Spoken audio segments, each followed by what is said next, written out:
Hello, everyone. This is episode 7 of the Worldwide Wednesday podcast. My name is Shiny, And I'm your co-host, Sovereign. and today we have a bit to discuss. Yeah, probably won't be as crazy or as livid as as last week's episode, because I think it's going to be a little bit more of a joyful experience this time. Yeah, I would say so. Yeah, but we do have a lot of Marvel news to get through, so I think we should jump ahead right on that. Yes. So, well, it's not just Marvel. We have over the weekend we had Disney Plus Day, which was just a whole bunch of announcements of different shows and movies and specials coming to the platform. And while a lot of them were Marvel, there were also a lot of other things that were interesting, such as they're coming out with a new Ice Age movie. Ice Age, I think it's Wild Buck, Buck Wild, Buck yeah, Wild. something What? like that. Yeah, what's your thoughts? So, I mean, we grew up on the Ice Age franchise with a Yeah, little than a slight intrigue to the franchise.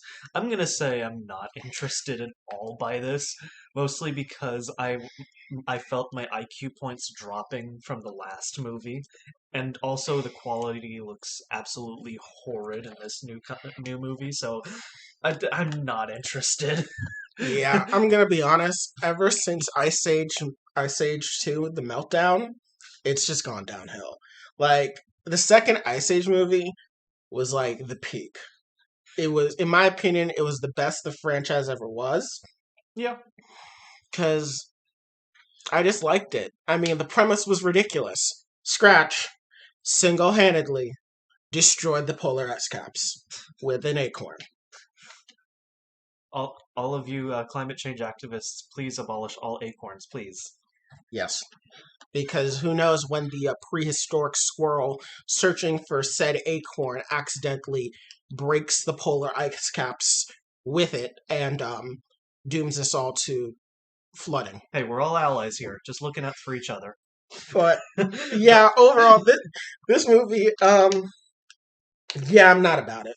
I want to tell you about one of the plot points in the last movie. So, giant meteor coming towards Earth. Here Okay. is their brilliant idea. They use a ton of crystals and make a magnet to rebound the meteor back into the atmosphere. So literally, it's crashing to Earth, Wait, and they launch a giant magnet made of crystals into the air to make it rebound and whip around the magnet, and make it shoot into space. how do they even know it's magnetic? I'm pretty sure it was revealed when they were toying around with all the crystals or something like that. But how do they know the asteroid's magnetic? How do they even know it's coming?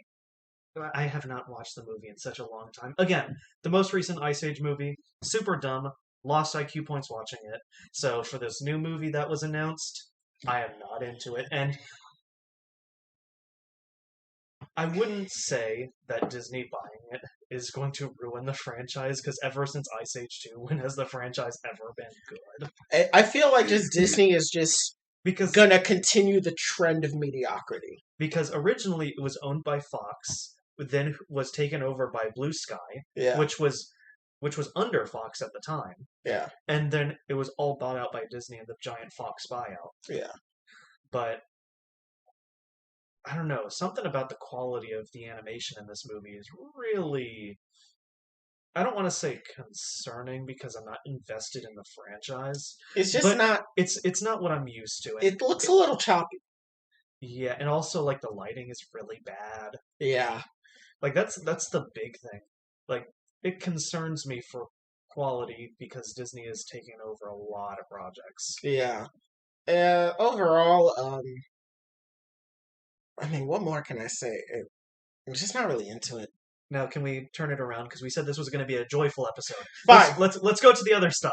Okay. Well, we can talk about the Proud Family reboot, or not really reboot, more like continuation, which I'm excited for because the Proud Family was hilarious. It was during a time in Disney where you had a lot of really just black main characters. Because around the time you had the Proud Family, you had That's So Raven, you also had Fillmore, Static Shock.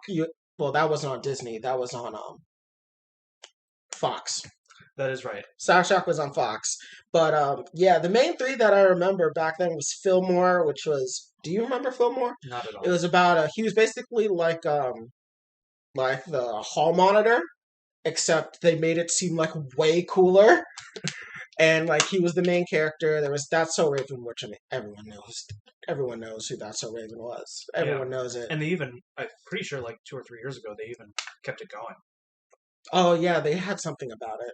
Yeah. Yeah, and then we had the Proud Family, and we also had Sister Sister, which was another like black led movie.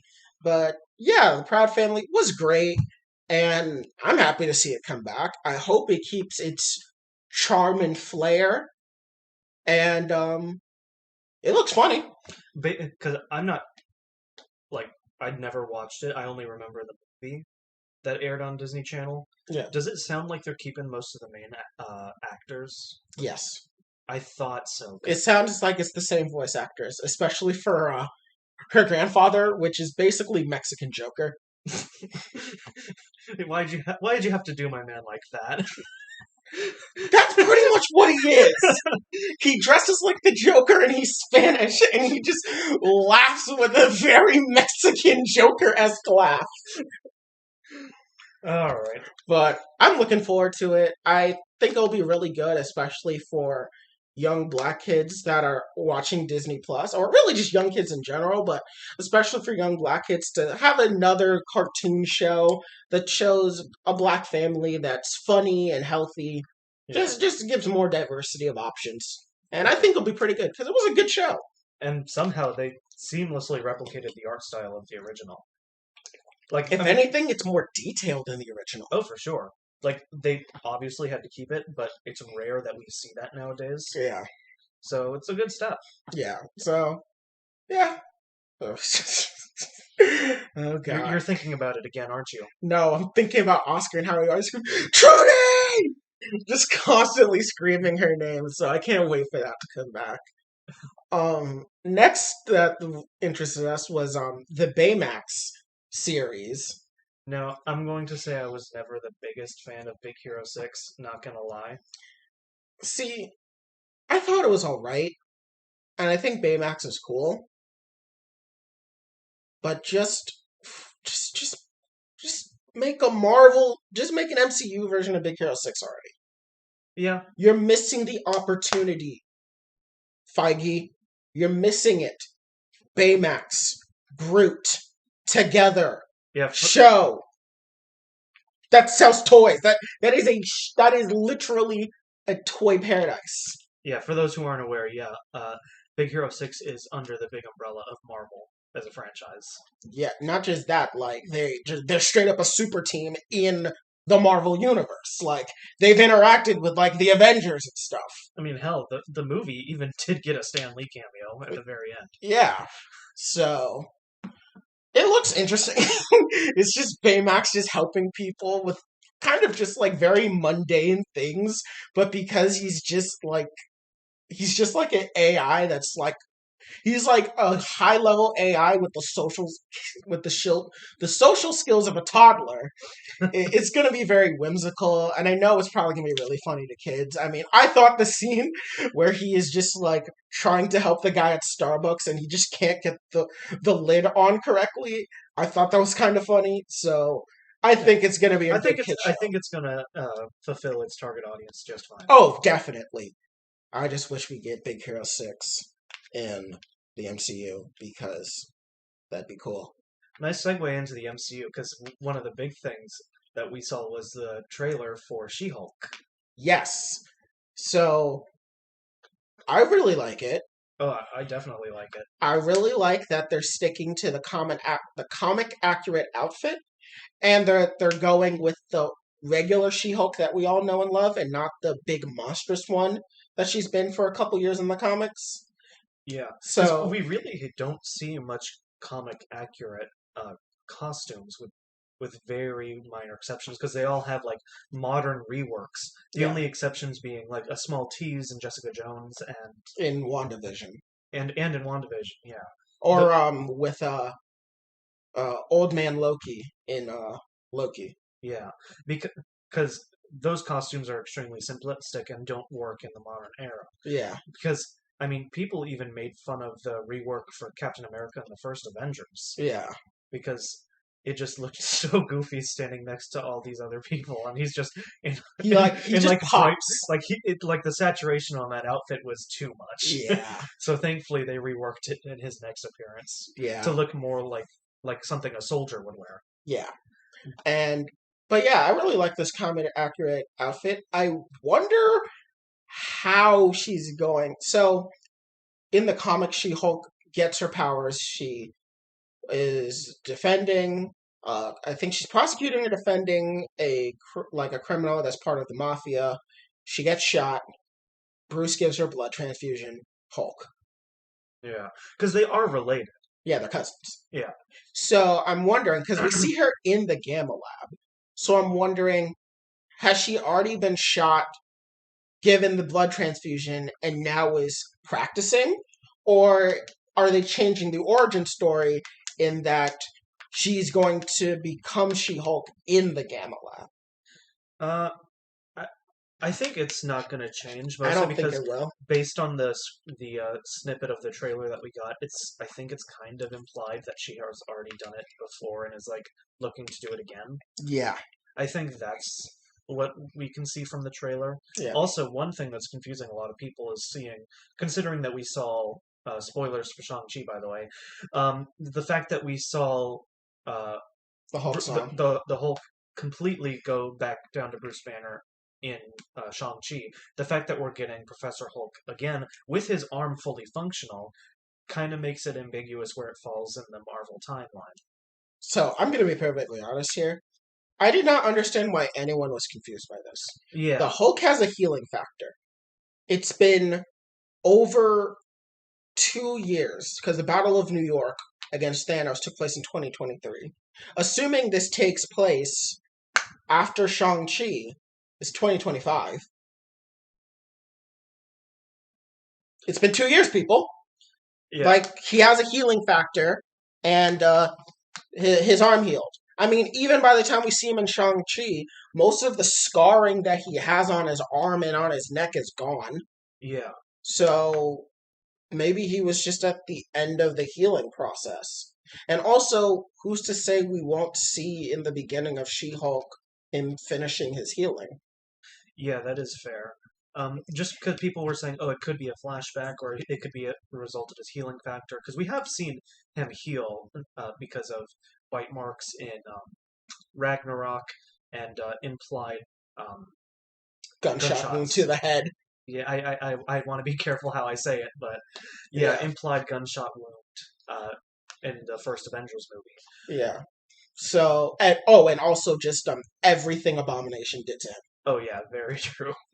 So, So while I understand the confusion, there are several ways to explain it, and it's still mysterious, but it could reasonably be no flashbacks whatsoever. I'm kind of surprised people focus so much on it because I don't think it's supposed to be that big of a plot point. Oh, another point of confusion, I think this is why people are thinking that way, is they thought that the Professor Hulk transformation was permanent, and Shang-Chi threw that out of the water.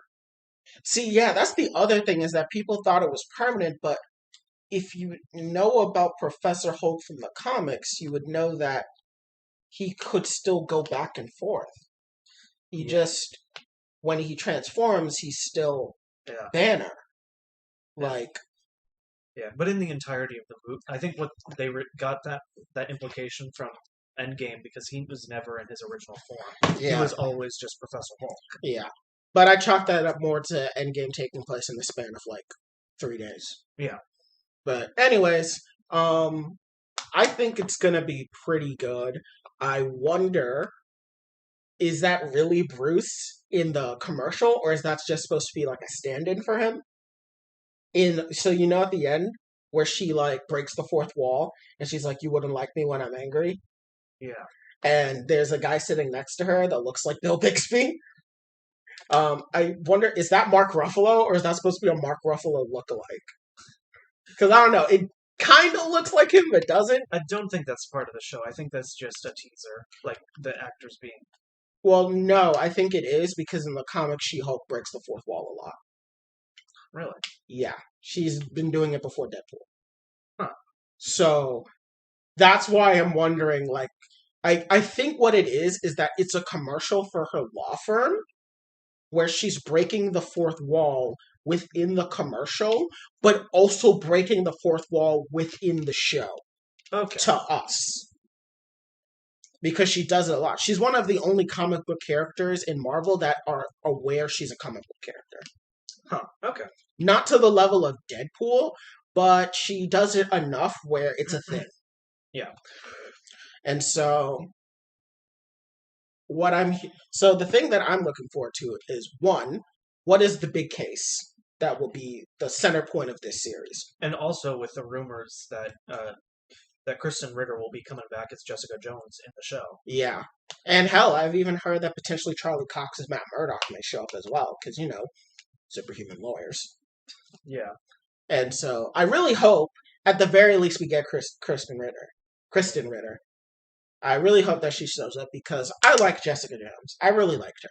Oh yeah, show is phenomenal. In case any of you have not Yeah, watched the it. show is great. The character is amazing in my opinion. She's funny. She's tragic. She's a very self-destructive human being, but I think that's a lot of her charm as well. And also content warning for anyone sensitive to sexual assault. Sexual assault, abuse, general trauma of any type. It's a very heavy show.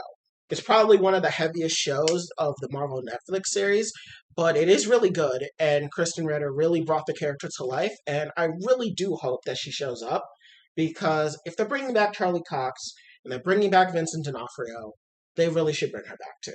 Yeah. She was really good, and I feel like she would fit in a criminal procedural where it's like She-Hulk, she's like looking for she's like trying to get some information for her case, and she comes across the private eye detective.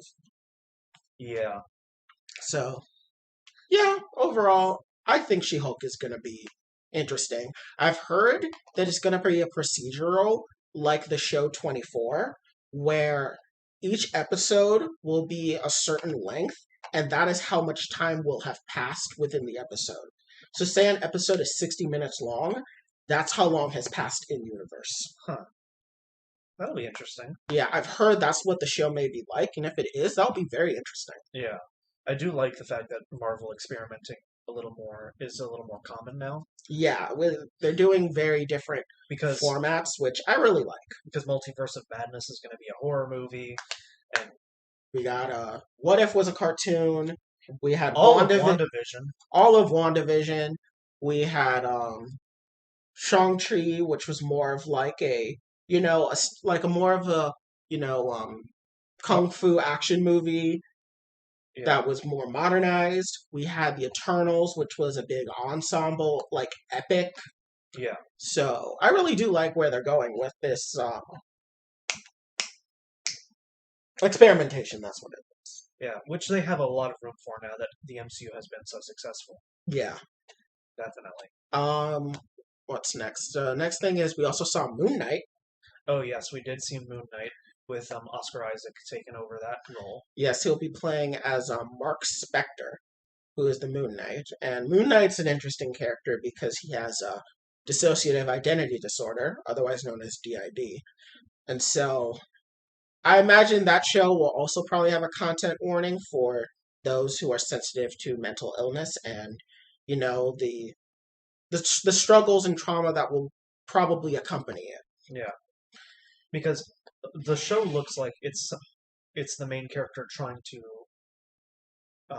deal with the fact that he's got this other personality who's out there fighting crime. It's going to be more than one. It's going to be Mark Spector, who is the mercenary. You will have Moon Knight, who is the vigilante, who I don't know if Moon Knight is the name of the alter. I could be wrong. And then there's two other alters whose names I'm forgetting, but one is a cab driver and the other is a multimillionaire. Oh wait, and there's also one other one that's like a doctor that we've seen. And so it's going to be really interesting because there's those 6 plus the actual Egyptian god that is like in his head. that's like real. And so it'll be really interesting because it'll be one of our first like jumping into the supernatural aspect of Marvel. We've Yeah. got bits and pieces of it when we saw Ghost Rider in Agents of S.H.I.E.L.D., or when we saw the Darkhold in Agents of S.H.I.E.L.D., or we saw the Darkhold in WandaVision, or the Darkhold in The Runaways, or when Morgana Le Fay showed up in The Runaways, and you also had Cloak and Dagger, but never anything in depth Yeah. about like the supernatural. Yeah, but this shouldn't be too difficult for the MCU because I mean, this is probably going to be the same approach they took diving into the cosmic element of the Yeah, MCU, going head first into the Guardians of the Galaxy, exploring Thanos as a character and as a threat more, yeah. things like that. So I think this is going to be good. One thing that I'm really interested in is, are we going to see Werewolf by Night in the show? Because we know there's a Werewolf by Night project in the works, and Moon Knight appeared first in the Werewolf by Night comics.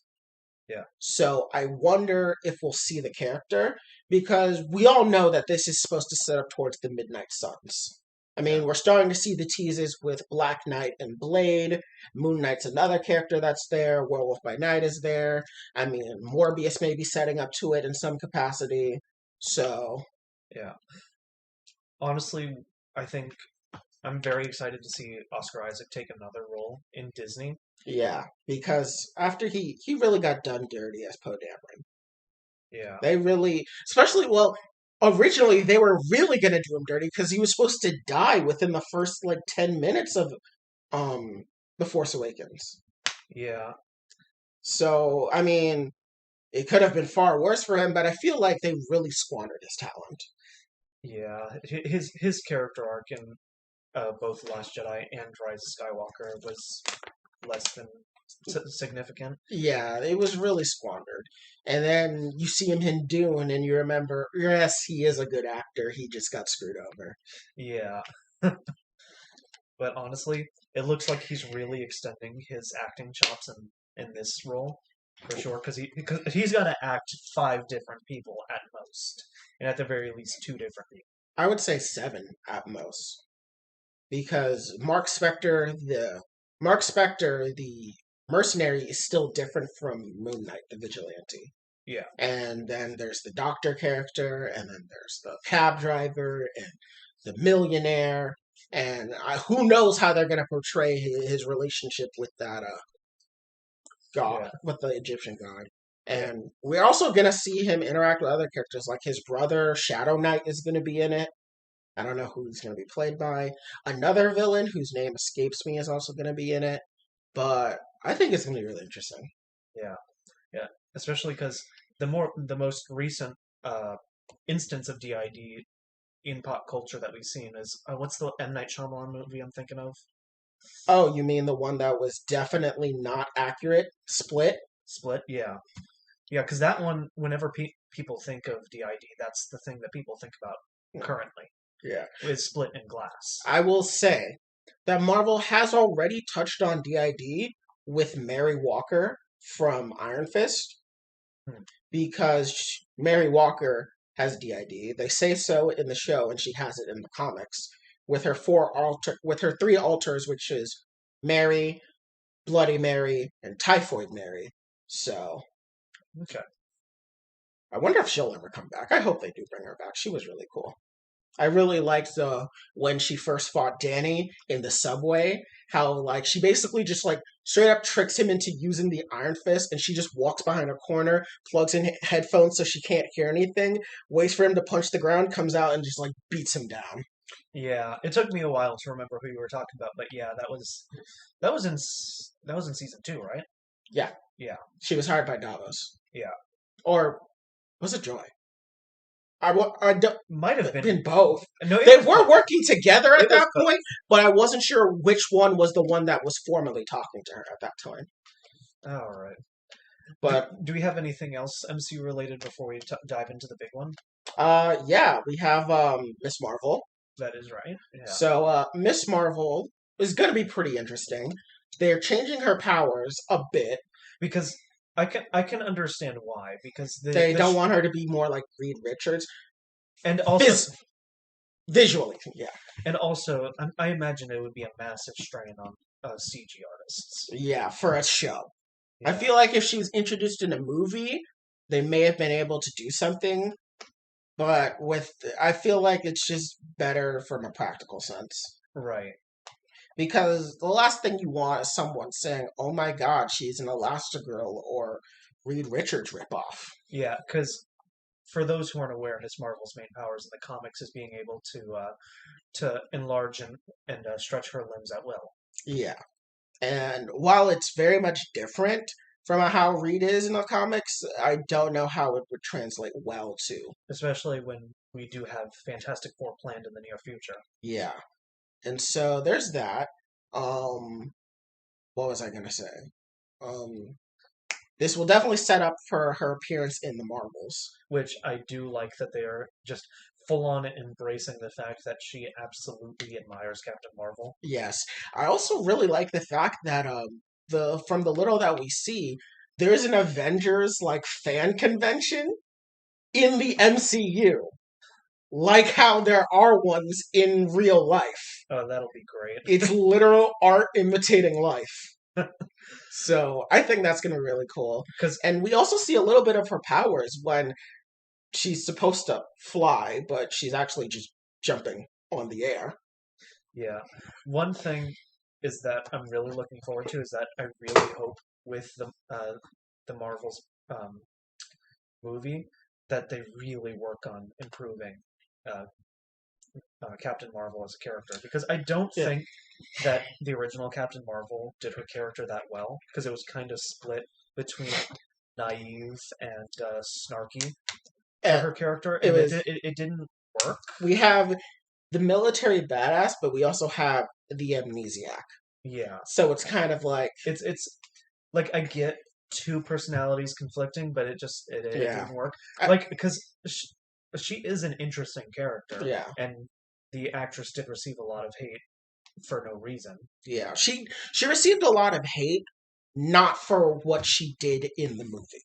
Yeah, She received hate for her opinions about Hollywood reviews, which wasn't even that bad to begin with. But that's beside the point. Do you think she'll show up in Miss Marvel?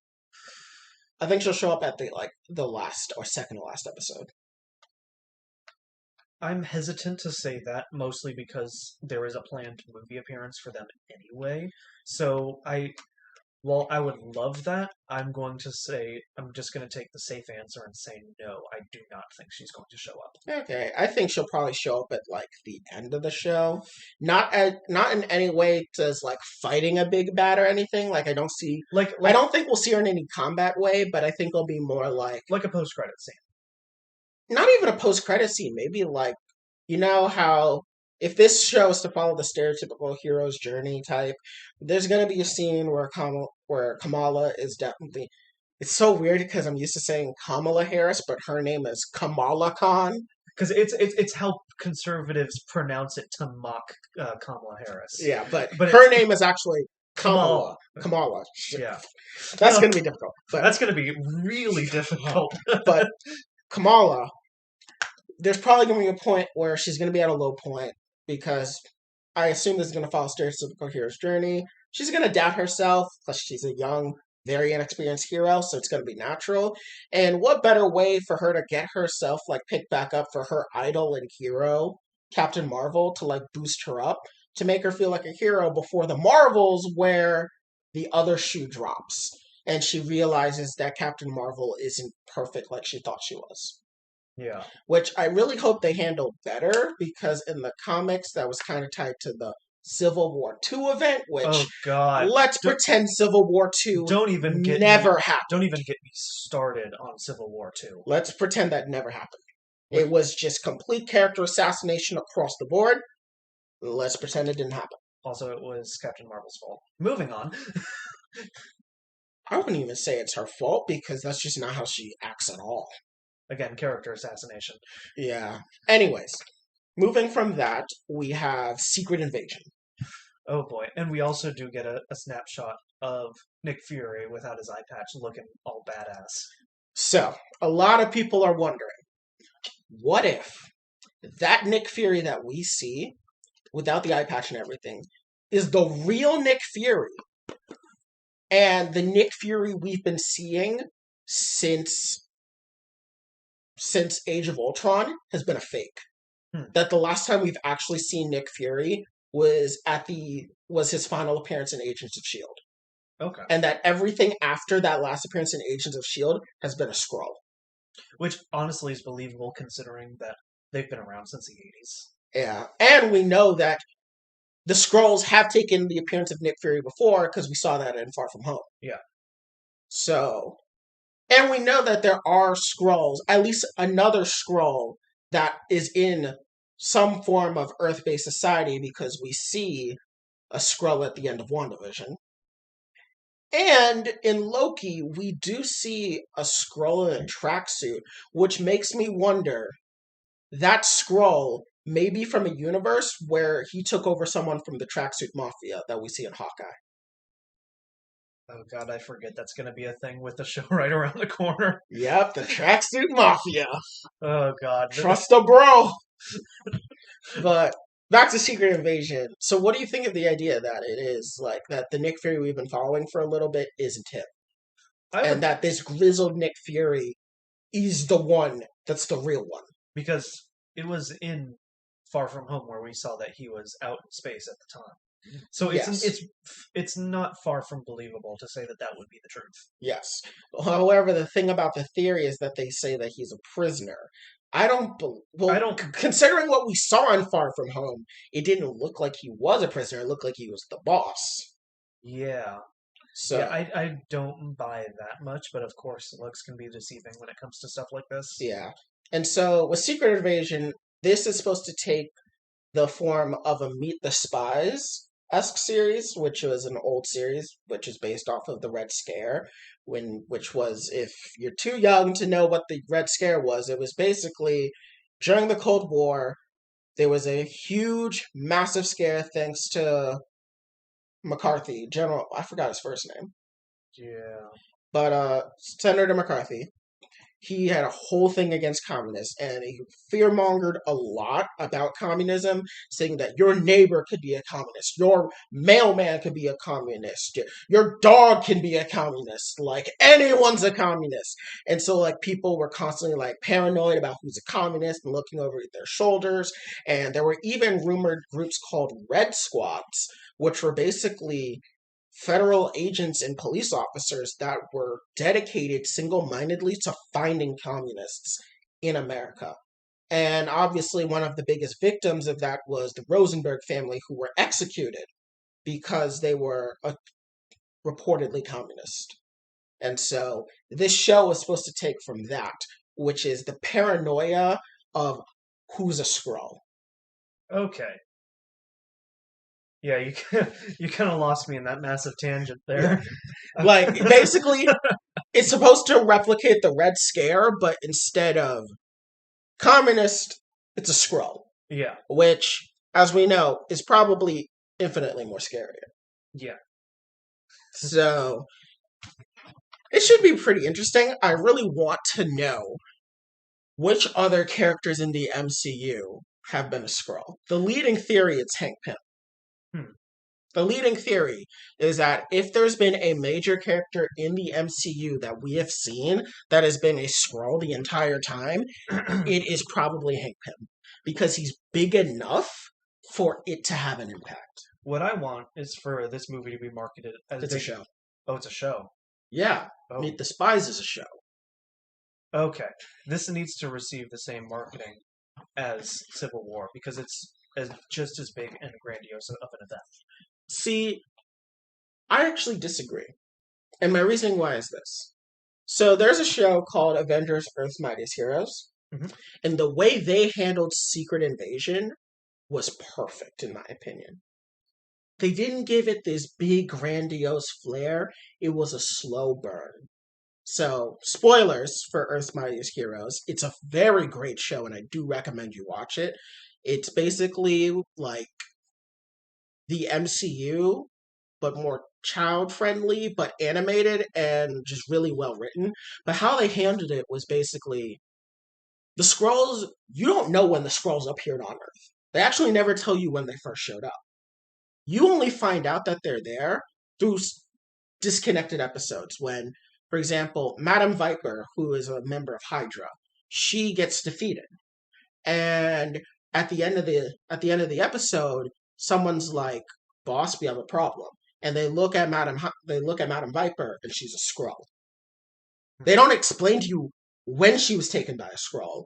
They don't even tell you that the Skrulls were even a thing. You just see her as a Skrull and realize that the Madame Viper that you've seen in the show for like 3 episodes isn't her. And then the show continues as normal. And then in like the season finale, when Captain America formally joins the Avengers, he's immediately kidnapped by a Skrull. And so for the beginning part of season 2, the Captain America that's fighting alongside the Avengers is a Skrull. And you know it's a Skrull.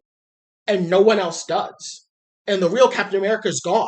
Like, for like 1/3 of the series, the Captain America you see is a Skrull. And they don't even like acknowledge it sometimes, in the sense that the narrative doesn't hang on to the fact that he's a Skrull. Like, you'll just have Captain America being Captain America in the background, but it's not. And I think that's how they should handle this, really, because it makes it that much more frightening. Hmm. If they really want to sell the paranoia about this, don't build it up as a big event type thing. Let it burn slowly. Have a character be revealed as a Skrull, and don't even tell them how it happened. Kind of think of it like, have you seen John Carpenter's The Thing? Man, I was going to see that a few weeks ago. So in John Carpenter's The Thing, the best thing about that movie is the fact that the movie doesn't tell you who is a thing off the bat. You find out as the main character McCready finds out. And I think that works the best. Okay. All right. Well, either way, it should be interesting because we've had plenty of setup for it through, of course, Captain Marvel, through Far From Home, and WandaVision. And WandaVision as well. So, yeah. Now on to some new announcements. First, we have X-Men 97. So, of course, this will be a follow-up to the original X-Men cartoon, which I have no investment in, but I know you have taken a few episodes in. Yeah, I've seen the first 2 episodes on Disney Plus of the original 90s series, and it is so cheesy. It's full of 90s Saturday morning cartoon cheese. And so I need to get more, I need to watch more, but I hope it maintains that level of cheese just a little bit. And I do know there's a running meme throughout the show that Jean Grey is useless. That Jean Grey is just absolutely useless in the show, and I want to see how it goes, and it'd be really hilarious if that ends up being true throughout X-Men 97. The one thing that I'm curious about is this is only been labeled as Marvel Studios presenting X-Men 97, but it isn't tied to the MCU officially. How long do you think that's lasting? As in, when do you think they'll say it's going to be tied to it? Yeah. Oh. Well, with all the multiverse shenanigans going on, I guess it could be connected. Really haven't given much consideration that it will be connected. Continue actually. Because that's something I've never even processed before. Because internally, I'm trying to debate, will it even be connected at all? Like, I understand what you're saying, considering that it's listed under Marvel Studios, which is the main production under Disney, where they're making all the Marvel content. But as a part of the MCU, I don't know about that. So, I don't know. So, the reason why I think it may be true is because of the leak for Doctor Strange and the Multiverse of Madness that did come out.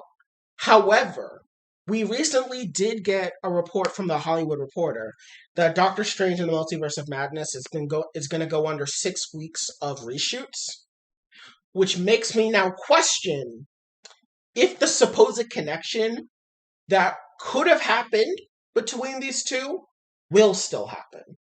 Hmm. So I don't know if you want to get into what that could have been, because I don't know anymore if it's even valid. I mean, either way, X-Men does need to be brought into the MCU, no matter what the method is. Like, so the way that, I'll just say this, the way that these two would be connected is not like X-Men are now here. It would be more like this universe exists type thing. Yeah. So think of the connection more like the Venom universe exists in the MCU, and think of it more like that than characters are jumping into the MCU. Right. That's what the connection reportedly would have been. Okay.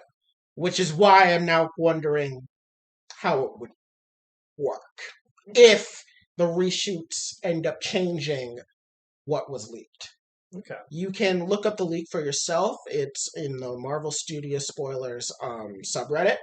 It's a really interesting read, and there's some photographs of renders that are out there that may or may not be real.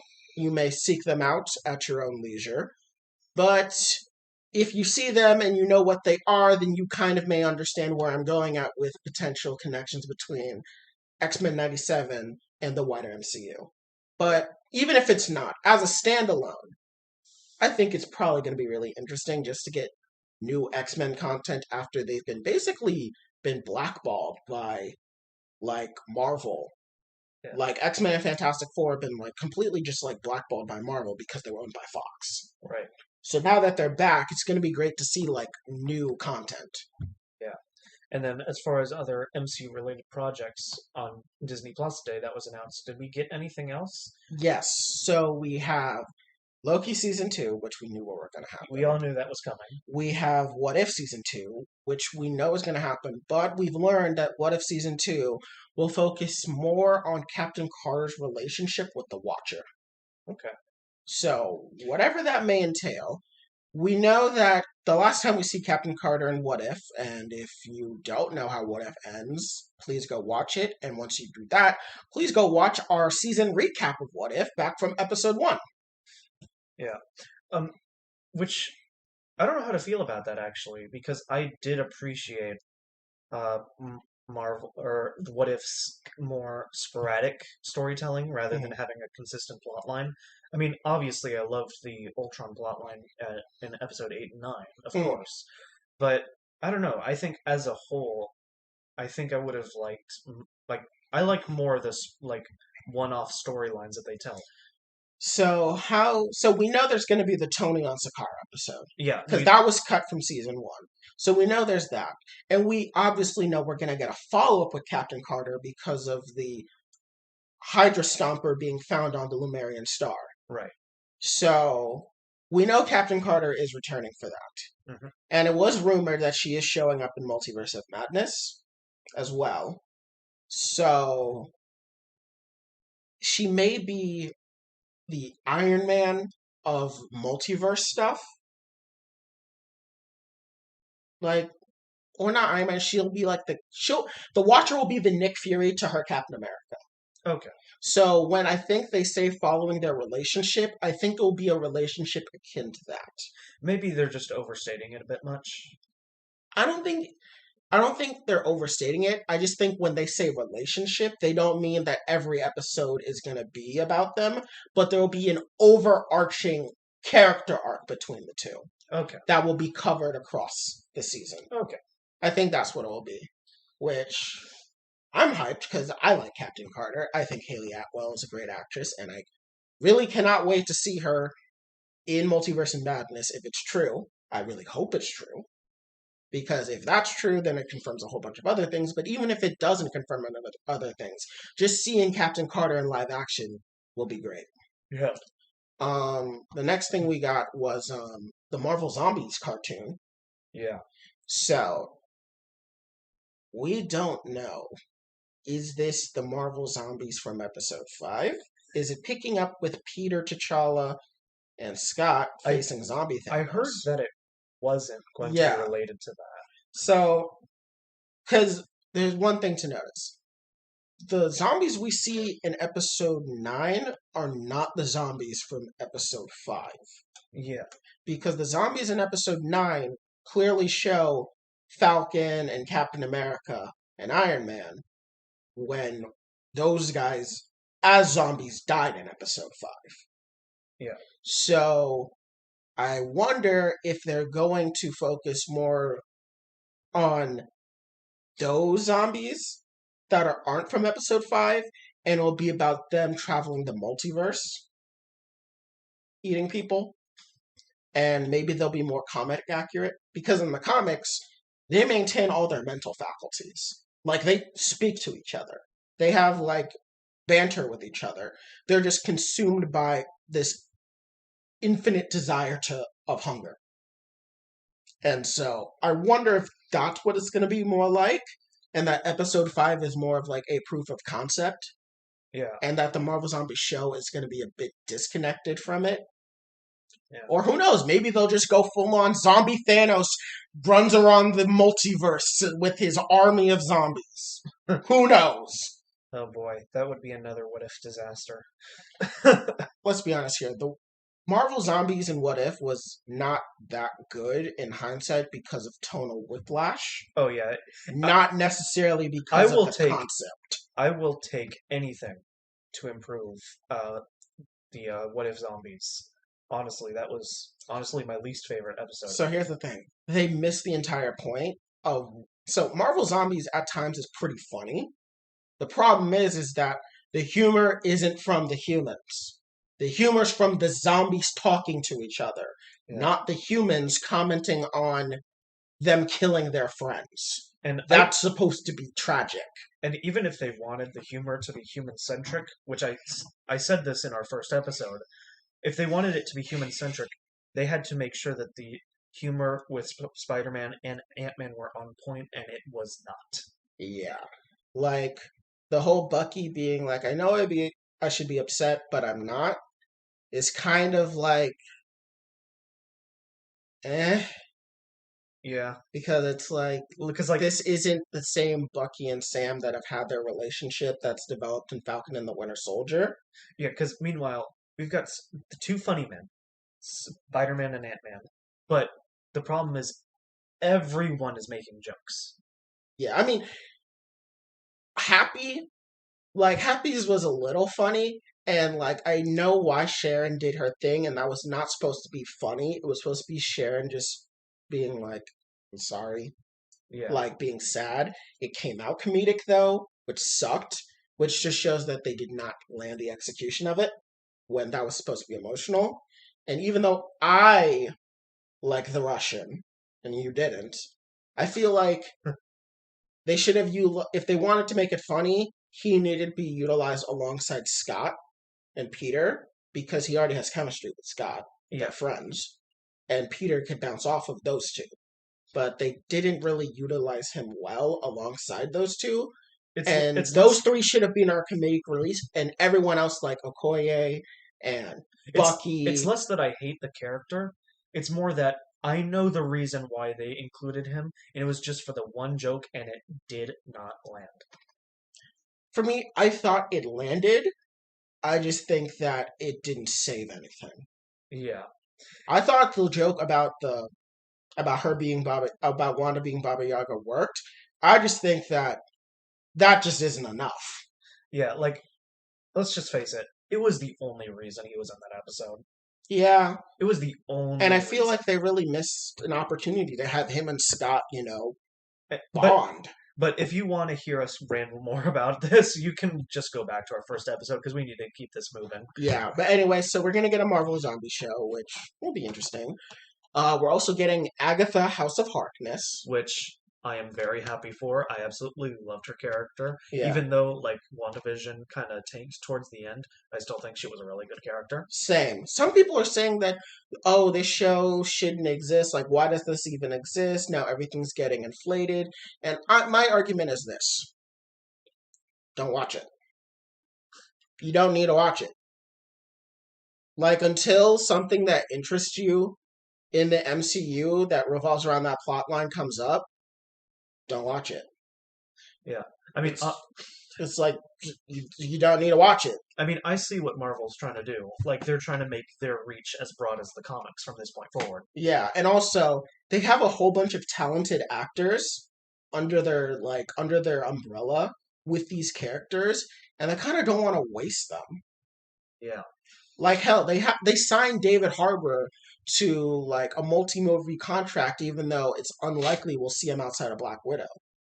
Yeah. But who knows? He's a talented actor, so why not maybe see if they can fit him into somewhere else? And with Agatha Harkness, she's somewhat of an underutilized character in the comics, so why not give her more? Yeah. Especially because the character connections to Mephisto.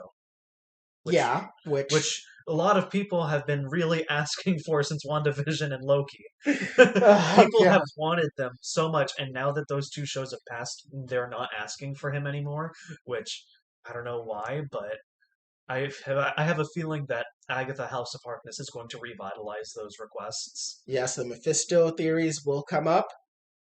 Lord knows if it will ever happen, but we'll see. Oh boy, do you think the wine moms will complain? Why the wine moms? It's the Reddit theorists that will be complaining if Mephisto doesn't show up. Fair Listen, enough. if you're watching a show about Agatha Harkness, the witch, that is unambiguously a witch, that they go out of their way to say is a witch, for interacting with the devil, you just set yourself up for failure. You know how they act. But let's be honest here. You see a show called Agatha House of Harkness, and you don't expect devil stuff? Come on. Come on. Come on, I am trying really hard to avoid another comic code crisis here. That's never going to happen. Yeah. It's never going to happen. The MCU is at this point such a big cultural juggernaut that them exploring things like witches and demons is par for the course. Yeah. And honestly, the fan base is so strong that Twitter outcry will obliterate any wine moms complaining for poor Timmy to see witches. And also, they've already seen witches. Wanda! And not even just Wanda, Frigga from the Thor series is a witch! Anyways. We're just getting ahead of ourselves and being protective before it happens. Yes. Another show that's coming up, which will be animated, is Spider-Man Freshman Year. Now, is that connected to the MCU? Yes. It will be the prequel to Civil War. Okay. So it'll be his first exploits before Tony Stark finds him. Okay. My question is, who will be the villain? In my opinion, I think it'll probably be someone like... See, part of me wants to think it would be someone like Hammerhead, who's just like a mafia boss. Because, he's small scale enough that it wouldn't, And we can't... It would get someone like Tony Stark's attention because they live in the same city, but wouldn't make, like, big national headlines where the world is, like, already hyper aware of Spider-Man. Because we can't really bring back big hitters like Green Goblin and Vincent D'Onofrio as Kingpin, mostly because I really want to see Vincent D'Onofrio come back. So we'll talk about him, but I don't think Spider-Man Freshman Year is where he's coming. Yeah. I think he's a bigger villain for Spider-Man later on, but if anything, we're probably going to get a smaller villain, so I'm thinking like maybe Hammerhead or... I can't say Shocker because... maybe Scorpion, because Matt Gargan's already in prison at the end of Homecoming. And maybe it is Scorpion. I would have even said Rhino, but knowing what we know about No Way Home, we might not even Yeah. get him. Yeah. So, anyway, so we got Spider-Man freshman year. Um, And then and then, Echo, I think, is yes. the last one. So, Echo. So, we've known about Echo for over a year at this point. It was already reported, but this is now the first official announcement, which Echo is going to be really interesting because Alaqua Cox, who is playing Echo in Hawkeye, Hawkeye is going to be her first acting credit ever. And she's already getting her own show. Which honestly shows that Hawkeye is probably going to be really good. And not just Hawkeye is going to be really good, but her performance in Hawkeye is going to be really good. Yeah. Because if they think she's already good enough to carry her own show without even seeing her fully act in the show and getting fan reception, that shows that she has really strong potential. And I'm going to be really interested because she has history tied in with Kingpin and Daredevil. She will probably be what people wanted Taskmaster to be, in that she will probably not be technologically based in her mimicry of people's powers and will actually be more like Bullseye in that it will just be an innate talent.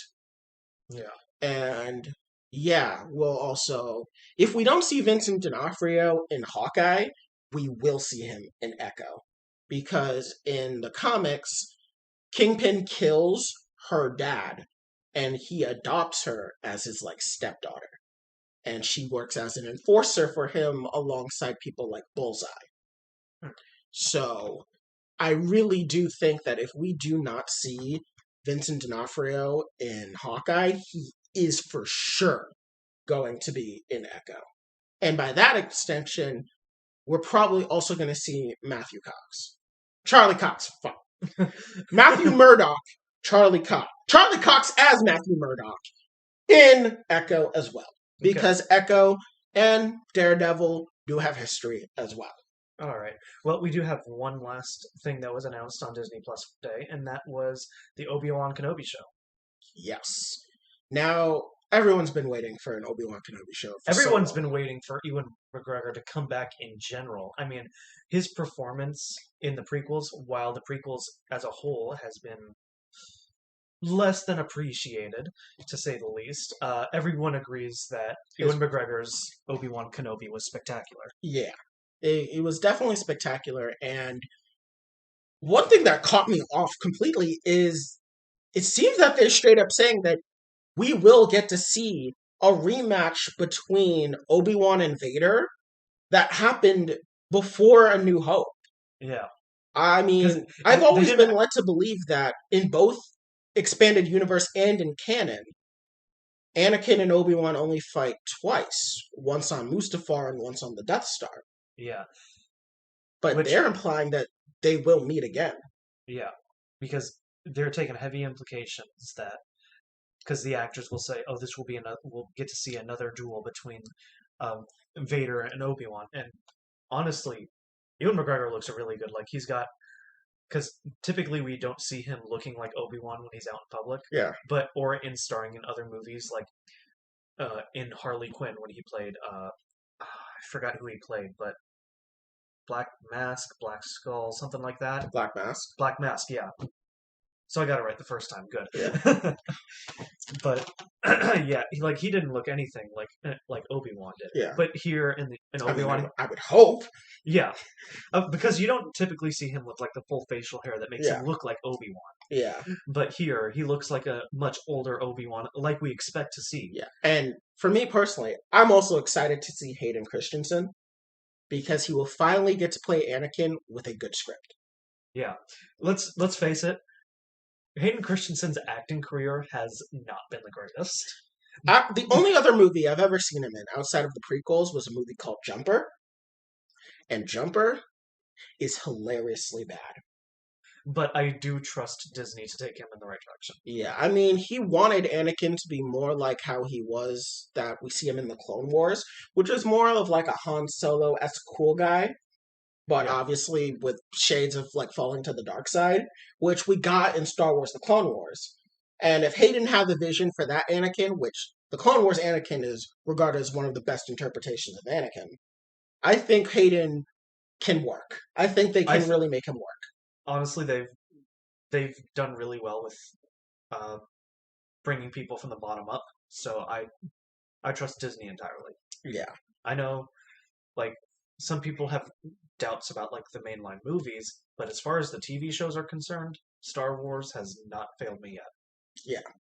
I still have yet to see Star Wars Visions, but I really love The Mandalorian, and I really love Star Wars Bad Batch, and After the first episode, it's really good. Like, will you see one? I've seen the first episode at this point of Visions, okay, but you will love it. okay. I feel like I will because I love anime and I love Star Wars, so this should be really good. But overall, Disney Plus Day had a lot.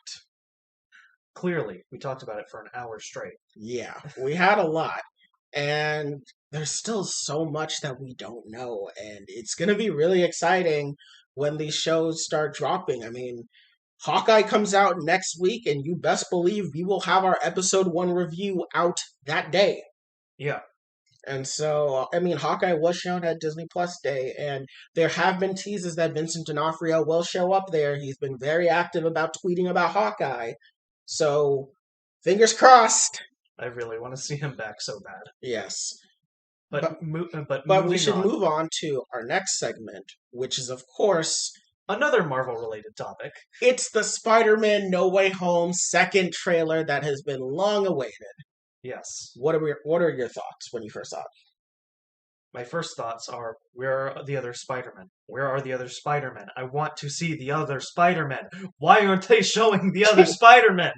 At this point, the fact that they didn't show Daredevil or the other 2 Spider-Men is a little bit comical considering that those 3 characters are the worst kept secrets in Hollywood right now.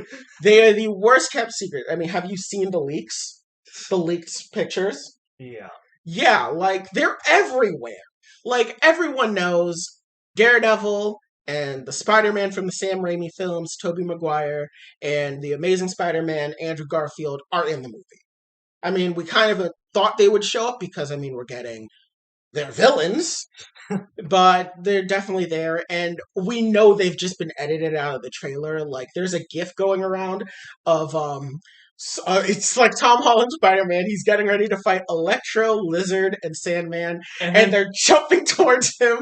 And then all of a sudden, you see Lizard getting punched by nothing. Like, he has the body motions of getting punched in the face, but nothing is punching him.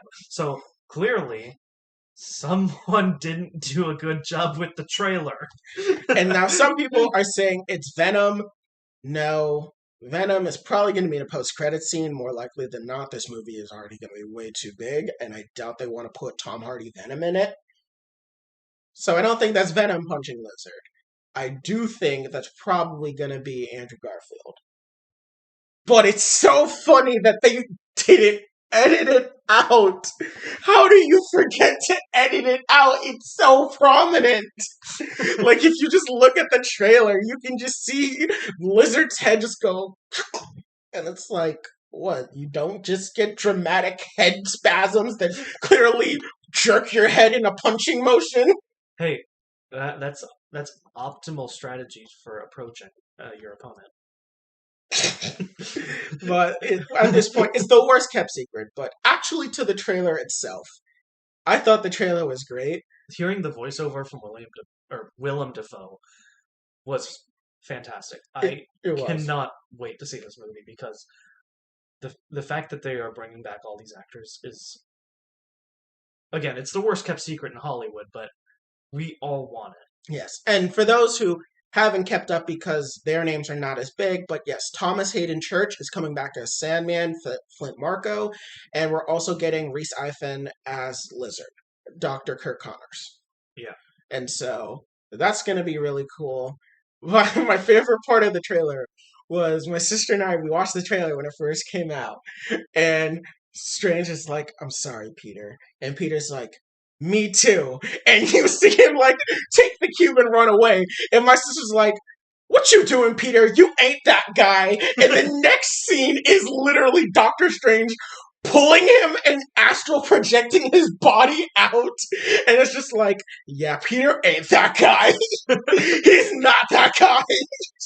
He just got wrecked. Honestly. Oh my god, it's like, no, Peter, you're not that guy.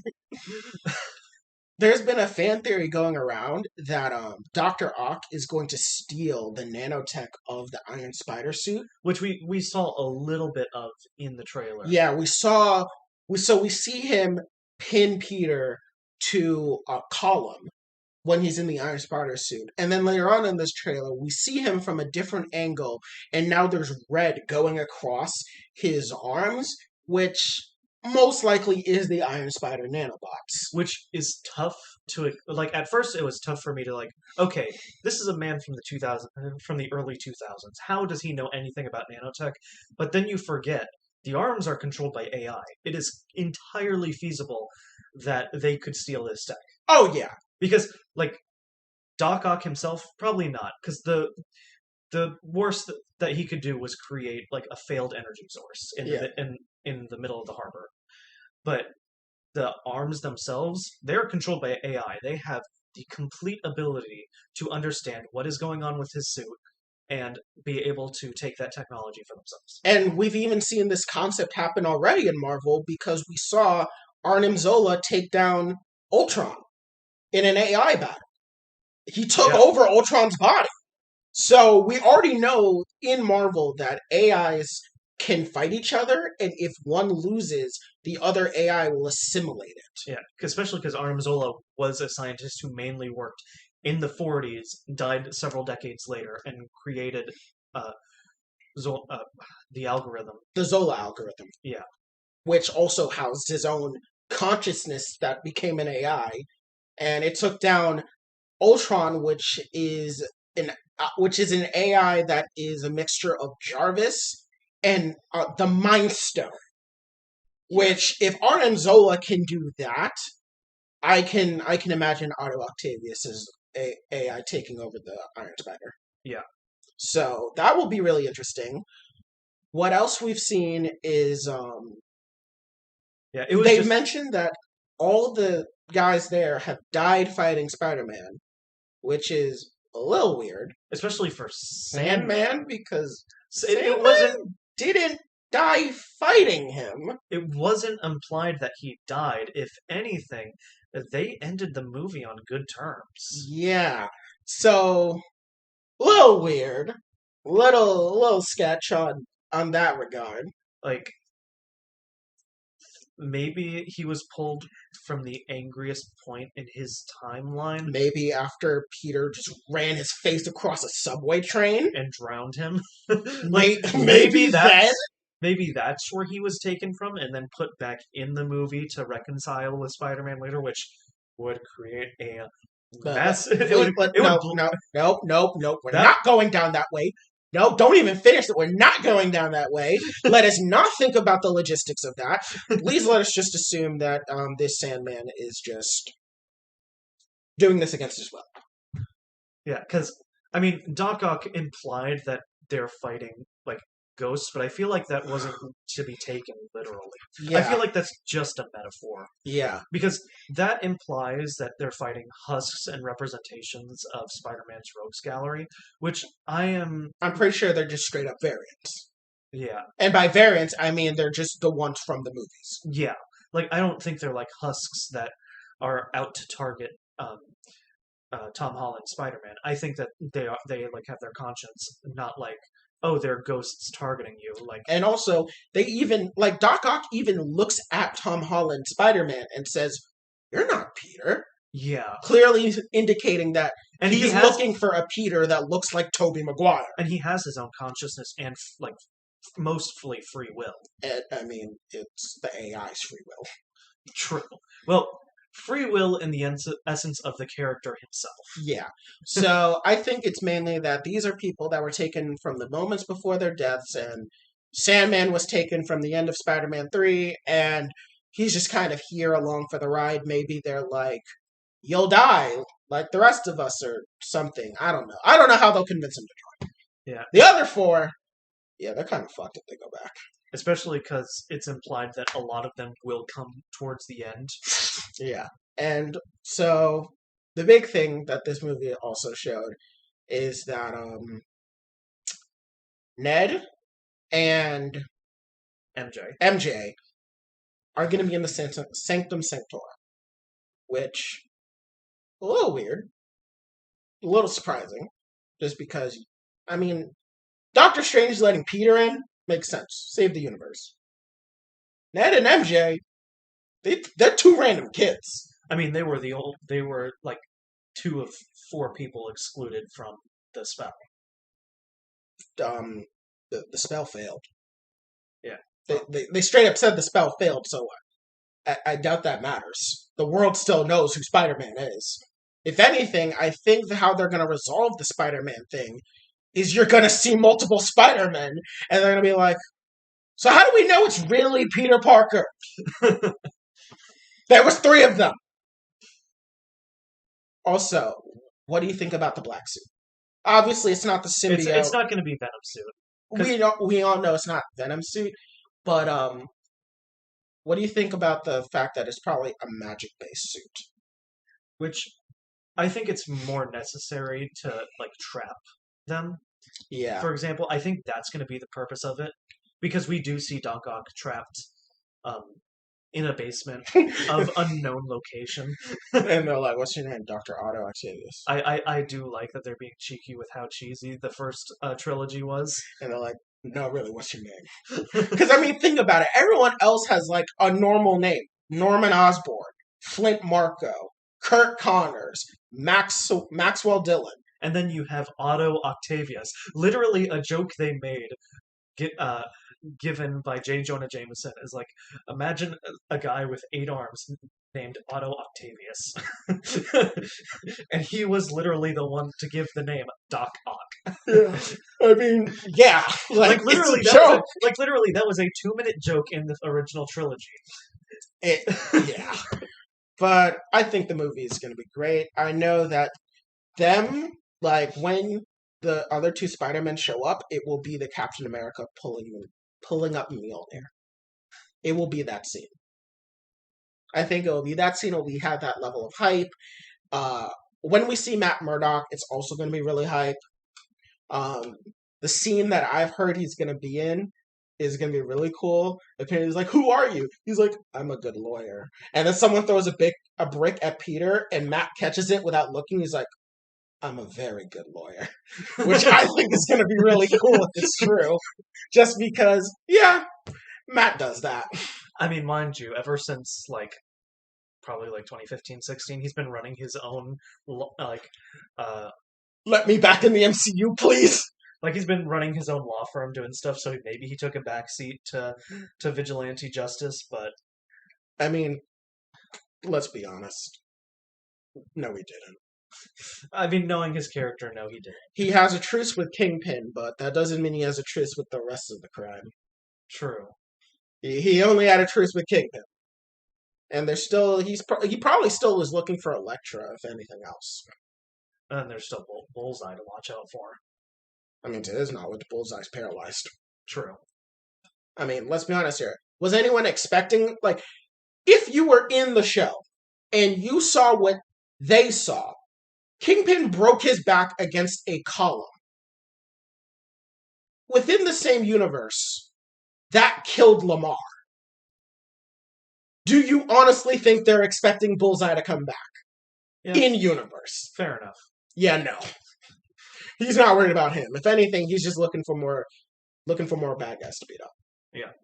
But anyways, overall, trailer is hyped. I cannot wait for this movie. We have little over a month. Oh god, this wait is going to be dreadful. But at least we will have Hawkeye to tide us over. That is true. Hawkeye comes out next month, and not next month, next week. Jesus. It comes out next week, and I cannot wait because it's going to be hype. We're going to see more of the New York criminal underbelly, meaning we're going to get more notable villains. Like, so far, we know that the Tracksuit Mafia is going to be in it. We know that the villain Clown is going to be in it. And we know that Yelena Belova will also show up at some point. because, uh, Julia Louis-Dreyfus's character, she told her, like, if you want to find the man responsible for your sister's death, here he is. Yeah, and showing her Hawkeye. Yeah. Which, my question is still, how do you know that? Like, is the story of Vormir now, like, public knowledge? Like, how is this known? Like, how do they even know that she died in another? How do they even know that he's responsible? How do they just not think?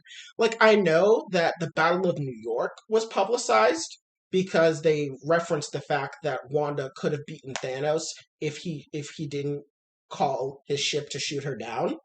Which I'm still puzzled how that's even public knowledge. But given the amount of people there, it makes sense that it got leaked.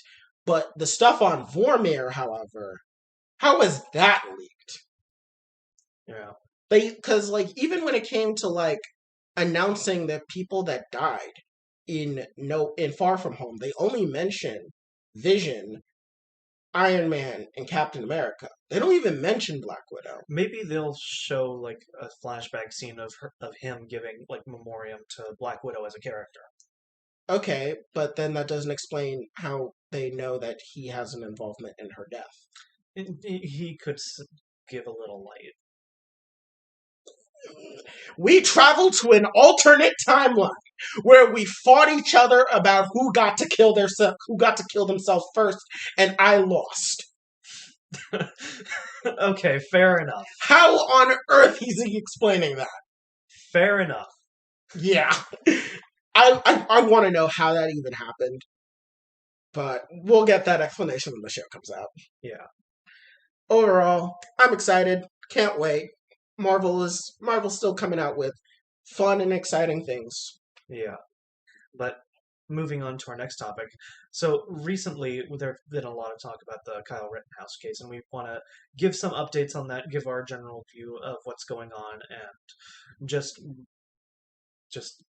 talk about it because we feel like it's important to general political discussion nowadays. So my whole thing is, I was legitimately surprised they went with a murder charge. Because if you remember last week, I mentioned that they, at the very least, I was expecting him to get the carrying weapons over state borders charge. Yeah. And now that is being written off of a loophole inside of a loophole inside of a technicality. So it's annoying. So for those who aren't aware, they're using the technicality that that it's stated that in quotation marks that he would have bought the gun for hunting, and so thus because of the length of the gun, it's not classified as, or not that it's not classified as an assault weapon, but it's classified as a hunting weapon. I may be mixing a few points, but the general consensus is that there is a loophole in the hunting law that allows the weapon that he used to not fall under the law of being able to be charged as carrying a gun over state lines. An illegal weapon over state lines. Right. And so I was expecting that, to be honest. I'm surprised they went with murder, just because I'd have a hard time arguing that it was murder and not manslaughter. Yeah. I feel they could have went with manslaughter, because manslaughter is a lesser charge and it's more about you caused a death, not that you actively went and murdered someone with full intent to do so. Which you cannot prove that he, even though there's a lot of outside context that could indicate that he did go there with the intention to kill someone, there's no proof that he planned to kill those individual people for a murder charge. Right. You could say he was looking for a fight, but looking for a fight's not illegal. Yeah. And so most of the discourse is coming from the fact that he's going to get off the murder charge based on self-defense. Which it's disappointing, but let's be honest here, it's the most likely outcome. And it's also, in my opinion, correct. Yeah, like not in the moral sense, but in the legal sense. In the legal sense, it's correct. Like, and thus, that's what. Even legally, you could argue that you cannot be put under self-defense if you put yourself out in a situation where you need to use self-defense.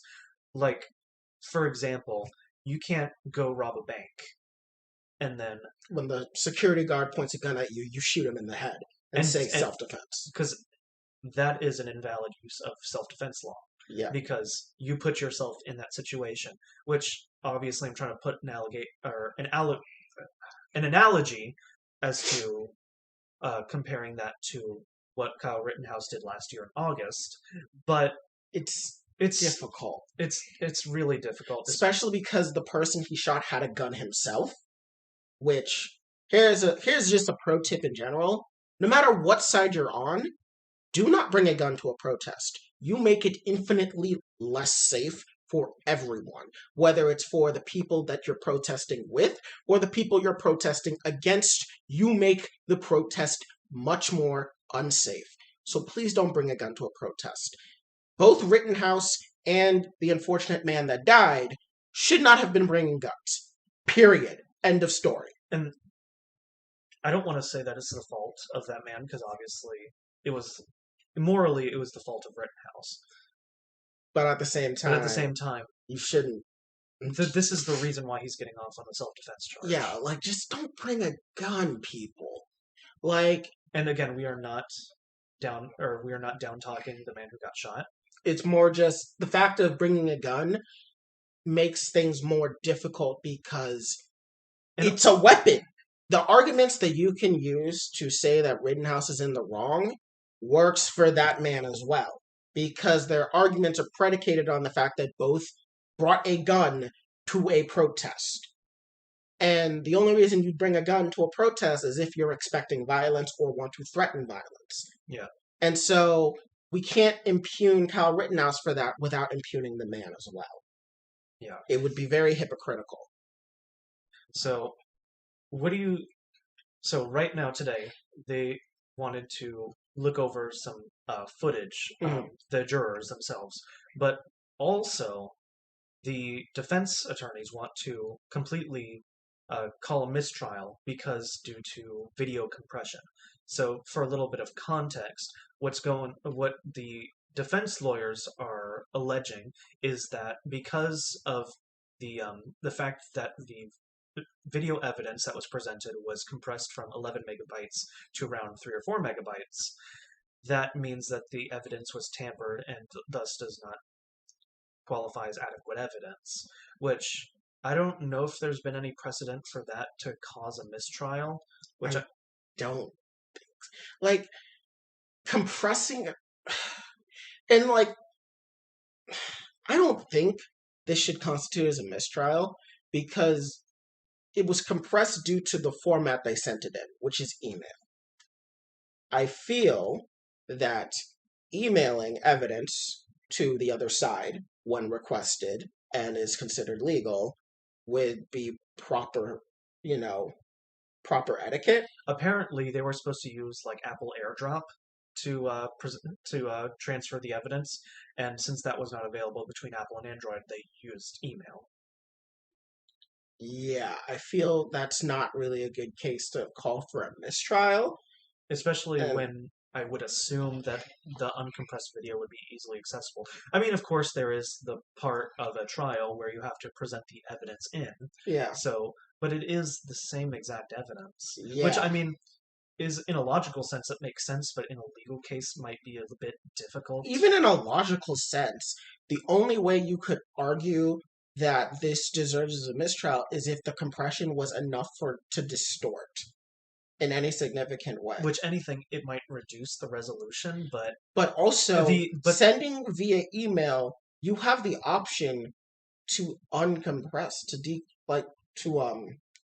increase resolution, right? I feel like it's a bit more complicated than that. I mean, I feel like it's definitely complicated. It's not like a button you click. But I also feel that And again, it's not impossible. it's weird because, of course, the original evidence is available to one side, so it's very weird, especially because like they've been able to write off the murder charge, they've been able to write off the carrying a illegal weapon over state lines charge, Was he charged with anything else? I forget.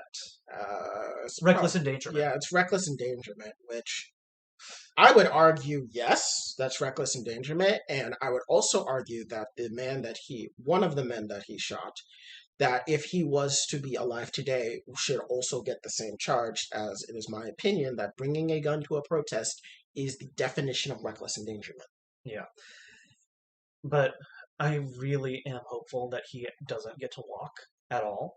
Like, in terms of the reckless endangerment, or any charge. I mean, that's my hope, but I don't think that's realistic. It's not. And I also don't think there's a legal precedent for him to walk, at least on the murder charge. Yeah. Well, a lot of people are very doubtful because the judge has been a little out of character, or not out of character. It has been a little weird. He has some. He's most likely a conservative. I mean, let's be honest here. Yeah. And while there's a lot of political polarization, we must not assume that just because someone's a conservative, they will lean a certain way. Let us not forget that upholding gay marriage came from a decision from a Trump-appointed judge where he straight up said that homophobia is a form of gender discrimination and is unconstitutional. Yeah. Which is true. It is factual and it's based, and it came from a Republican. So a Trump-era Republican, too. Exactly. So we cannot assume that just because he's a Republican judge that he has a bias, that he's going to treat Rittenhouse with any sort of bias. But the big reason people are saying this is because he's just acting very weird. Like, it's been going around, the judge has been saying that pinch and zoom is a way of distorting the original file of evidence, and that's because something to do with I think he means algorithms, but I think he said logarithms that distort the original photo. Listen, I'm probably just as tech illiterate as that man is, so I'm not going to fault him. Okay, that's fair. I mean, he's a judge. He's not a tech wizard. If he gets the logarithm and algorithm wrong, I mean that's not what I'm getting him on. I'm getting him on the fact that he thinks that there are AI that change the photo when you zoom in. I mean, yeah, when you zoom in, the photo changes, but that's because it's in the actual file. It's not like it's not like an AI goes in and recreates the file. Yeah, I get what he's trying to say, which is that when you zoom in, the visuals are different than not zoomed in. Yeah. I get what he's trying to say. It sounds weird, but once again, this is not supposed to be a tech literate man. That's not his job. His job is to interpret the law, not technology. So I'm not really going to hold it against him. It's something that has been making the rounds. I feel like, and I don't want to make it seem like these are equivalent, but I feel like the left is trying to make this a bit like how the right treats the election, in that they're looking for something to be mad about in this, when it really sucks, but I think this is a fair trial so far. I don't think this has been an unfair trial. I want to say that, so here's my opinion of everything. Kyle Rittenhouse shouldn't have been there. Period. He shouldn't have been there. He has no right to be there. I don't like any argument that says that Kenosha, Wisconsin is community. What? No. He shouldn't have been there.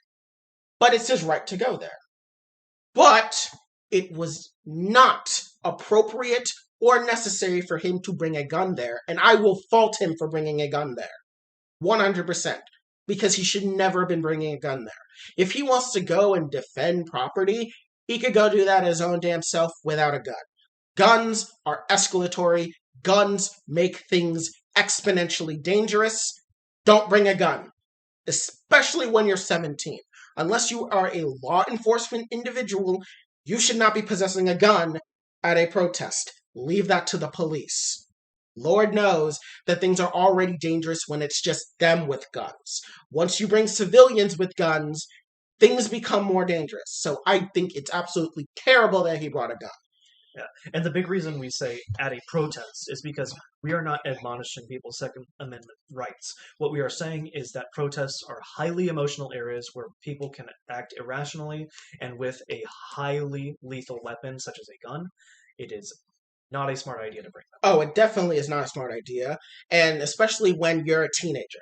At the time, he was a minor, and while he's 18, I mean, the mental gap between 17 and 18-year-olds isn't that large, and I would say he's just as reckless now as he is then, mentally. So him bringing a gun there was also just not a good idea, and I think his mother, Wendy Rittenhouse, should be absolutely shamed for putting her son in that situation. As a parent, you should not be allowing your child to go to a protest with a firearm, especially if you're not going to chaperone him.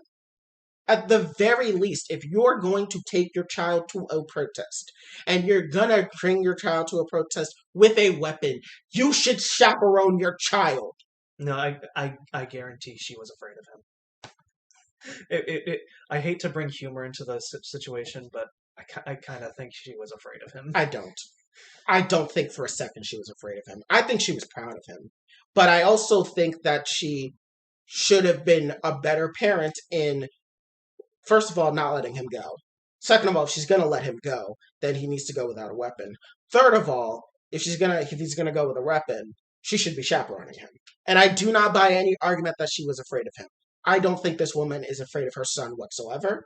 I think she's just as much in belief of the things that he has himself, and I think she holds a good majority of the responsibility Not for not what like happened. not afraid of like I don't mean like afraid of her son as a whole. I mean afraid of what he was doing then. I Like don't think so either. you don't think so? No, I think she was completely on board with what he was doing. She knew exactly what her son was going to be doing there. She knew who he was going to be associating with. And she allowed it to happen. I don't think she was afraid. I think she is a reckless parent. I Okay. think she should have been chaperoning her son. Which, taking into account that she did later after he was uh, cleared after his $1 million bond. Yeah. She did afterwards bring him to drink with other Proud Boys, and there is footage of this. Exactly. Which to me says that Wendy Rittenhouse, I feel like she should be getting a lot more of the blame. As she is the parent of this child. She is the one that saw him have this gun. She took him to this protest. She did not stay with him. She let him be at that protest with Proud Boys, who did not look over him either, and he got separated from them. She should be held accountable. Those Proud Boys that he was supposed to be supervised by, they should also be held accountable for if they claim that if they tell this mother that they were gonna be looking over her child. Okay. I feel that these people should be held responsible as well. And I really do not like that the media is hyper focusing on Rittenhouse when, yes, he committed a terrible action, but he is a symptom of the larger problem here. Kyle Rittenhouse only happens because of the adults in his life that allowed him to be in that position. And because of the fact that this trial will probably only tap him on the wrist, we are most likely going to see more people like Rittenhouse in the future. Yeah, we probably will. But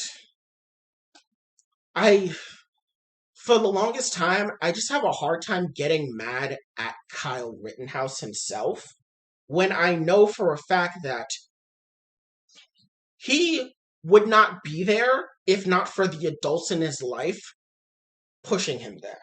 Yeah. Like, I cannot be mad at Kyle Rittenhouse because he was 17. He does not have independence from his parents. He is not a independent adult. To my knowledge, he was not an emancipated minor. To my knowledge, he was not living on his own. To my knowledge, he was definitely financially, emotionally, and like tied to his family as the primary caregivers of him. Thus, the blame should be laid at their feet.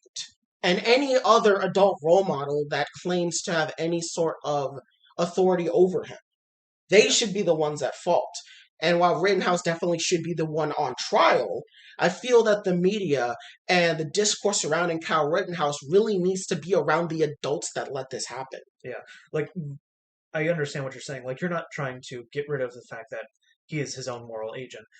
But you are saying that not just him, everything, his entire environment that raised him is responsible. Exactly, because just as we argue when we say that when people commit crimes, it's usually a product of their environment, when we refer to like the black crime rate, we have to be fair and acknowledge that Rittenhouse commits this crime because of the people he's around and the adults that egged him on to do this. And had his mother not let him go to this protest, he would not be there. That the other two people there most likely would have lived. Yeah. And let's be honest here, Kenosha, the entire protest and everything would have gone down the exact same way without his presence. And maybe just three less people dead. And was it 2 or 3? I don't remember. I think it was 2. 2? 2 dead, 1 injured. Right, that's where it's coming from. But and maybe if you want to be generous to Rittenhouse at all, maybe just $200 less damage done. If you want to be generous to him at all. Yeah. But even if you are a Rittenhouse defender and you believe that he was completely in his right to shoot those people, you have to at least agree that he shouldn't have been there as a minor unattended by adults with a loaded weapon. Like, he has his right to protest.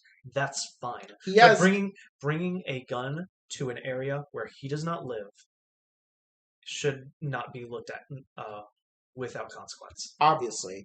But we also should acknowledge that he should have had an adult chaperone with him, and they were not there. The adults in Rittenhouse's life failed him. They failed to keep him safe. They failed from putting him in that situation, which is why I do believe that when he was crying, it was genuine. Because killing someone weighs heavily on your mind. Even if you are a conservative hog with hog-like mentalities, killing someone weighs heavily on your mind. And he was a teenager when he killed, and he's still a teenager now. And the adults in his life did not prepare him for what killing someone means, and most likely did not give him the proper support about what it means to have killed someone. Yeah. Especially with the whole politicization of the entire event, which it was a political event.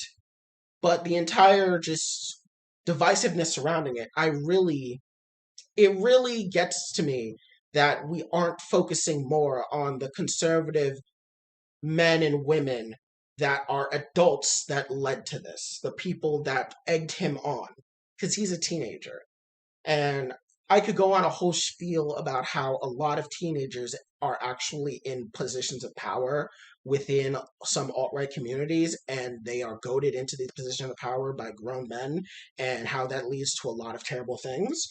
But at the end of the day, Kyle Rittenhouse most likely will get off. On most charges, I still think he should get reckless endangerment, because going to a protest as a minor with a gun, not smart. You should know better.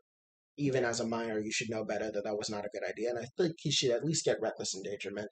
I do not think he should get murder, and I think he will be acquitted. If anything, I feel they could have gone for manslaughter, and they would have had a better argument to do so. And when it comes to the taking guns over state lines, I really wish he could get charged for it, but at the same time, it's a loophole. But if anything, I really wonder if his mother can get charged for that, because it should not be in any way I feel like his mother should in some way be punished for allowing that gun to be traveled over state lines, as he's a minor, and technically I don't think he should even be allowed to own a gun of that caliber. And there's also to consider that someone bought the gun for him. I think it was like a close friend of his. Yeah. Who was over 18 at the time. Yeah. I feel that the adults should be the ones that should be getting more punishment for the weapons crossing state lines. As it was an adult that purchased the weapon for him, and it was an adult that transported him across state lines. Yeah. And I feel that they should be the ones catching more heat for it as well. But that's personally my take on Kyle Rittenhouse. He is a unfortunate product of conservative propaganda and a lot of fear-mongering about the Black Lives Matter protest, and it led him to believe that he needed to do something so drastic, and the adults in his life failed him in trying to protect him from the mistakes that he would end up committing. And while he is responsible for the deaths that he caused, and that he is responsible for in the fact that he should not have been there and should not have had a gun there were adults there that should have taken immediate responsibility for him and prevented him from getting to that point. Right. So let's go ahead and wrap up that segment because I think we covered everything. Let's go ahead and move on to our next segment, which should be a little more jovial because this has a lot to do with what we talked about last week with Paul Gosar. So we are going to run down the list of conservatives taking L's this week. Yes. Some conservatives they took some L's this week. And it's kind of funny, to be perfectly honest with you. Especially with how angry we got last week over Paul Gosar. I would definitely love to rebound from that and just go off on him because this is going to be fun. So before we do that, let's start small. QAnon Shaman. Okay, so this is where we're starting. So QAnon Shaman, you know the guy. Giant bullhorns, American flag painted on, with all of the battle fur wearing on. You saw him at the Capitol riots. We all seen the pictures. Well, he's also infamous for his video. I believe it was in Arizona Mall. And he was like, he was yelling please out, look up QAnon, talking about the pedophilic symbols in the bathroom. That man, QAnon Shaman, he has been convicted to 41 months, right? Yes. He was convicted to 41 months in prison for his participation in the January 6th insurrection. And, that sucks! That sucks, buddy! And because most people who have been arrested for the Capitol riots, like for trespassing on Capitol grounds, have gotten anywhere from 6 to 8 months. To see an almost 3.5-year charge, it's good to see people who committed sedition to be punished adequately for their crimes. Yeah, I think it's because we need to make sure that this does not happen again. We cannot have another January 6th. Yeah, his name was Jacob Chainsley, the QAnon Shaman. Because if we let this go without consequence, we are going to see people more willing to go against the government like this again.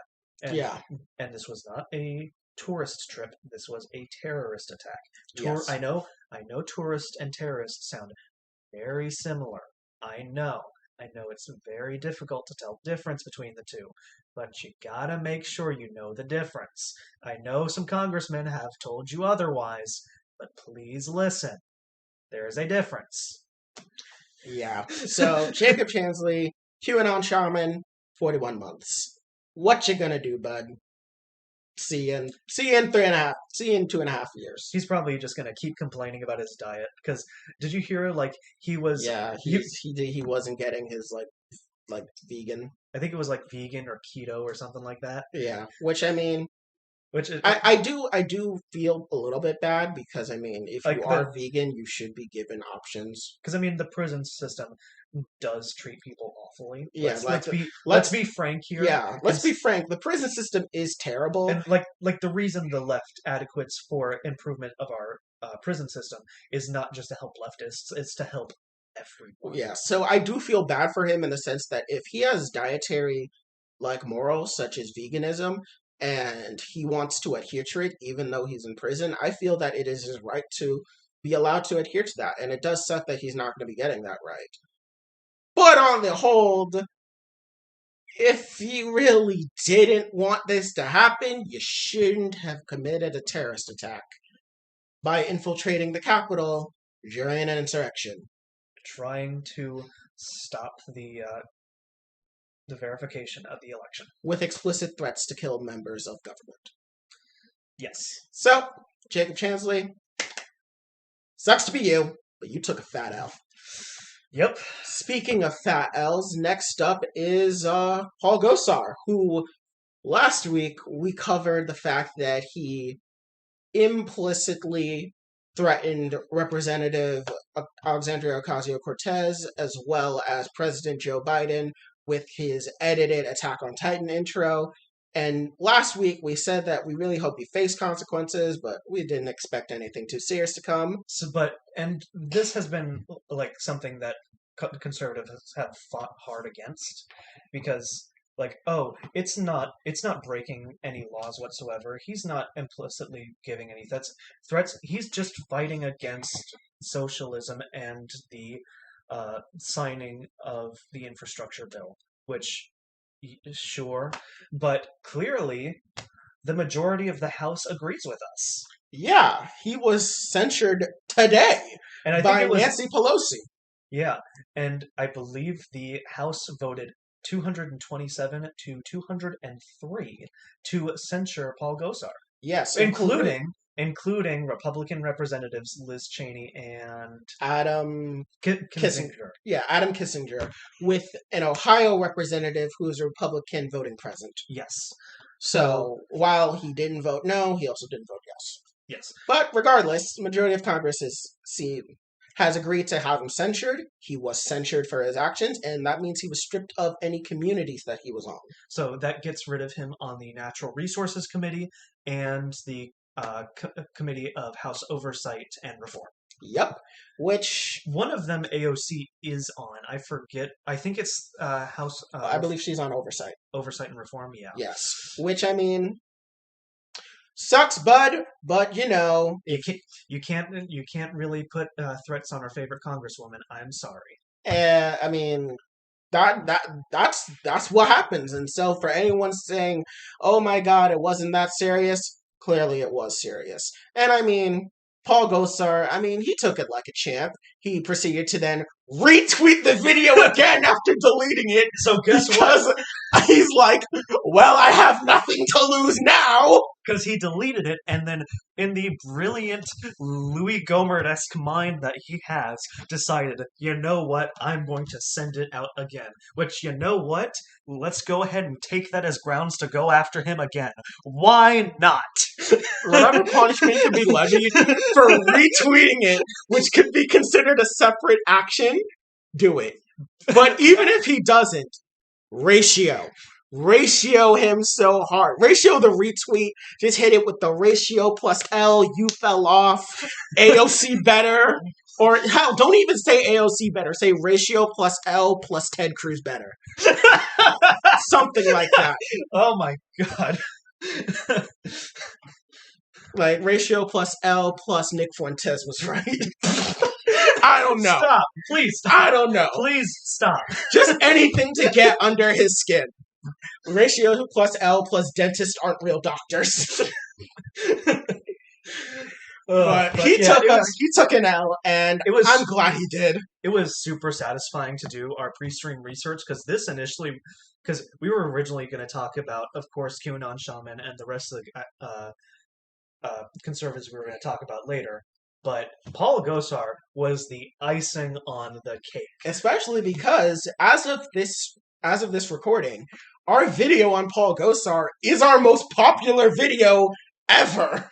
Yeah. Which was really surprising to us because we really didn't think we had said anything that was too, inflammatory, outside of me saying that I wanted to, have an aneurysm and I lost brain cells because watching it. But outside of that, I didn't think that it would be that popular, but it is. So thank you all for watching and giving your support on the video. Honestly, no matter what your political alignment, the fact that you came and watched shows that we are doing something right. And if you dislike the video and you commented about how we're cringe libs, that's fine too. You're contributing to the algorithm, so thank you. We really appreciate everything you guys are doing. So let's go ahead and move on. Which one do you want to tackle next? Who are we taking down next? So the next man to take an L has been taking L's for a while, but that is Alex. Wait, why am I blanking on his name? Who is this guy again? How am I blanking on his name? Oh wait, you're serious. How are you? You're actually serious. You actually forgot his name. I thought this was a bit. It's Alex Jones. Yes! I literally... How did you forget? I thought you were doing a bit.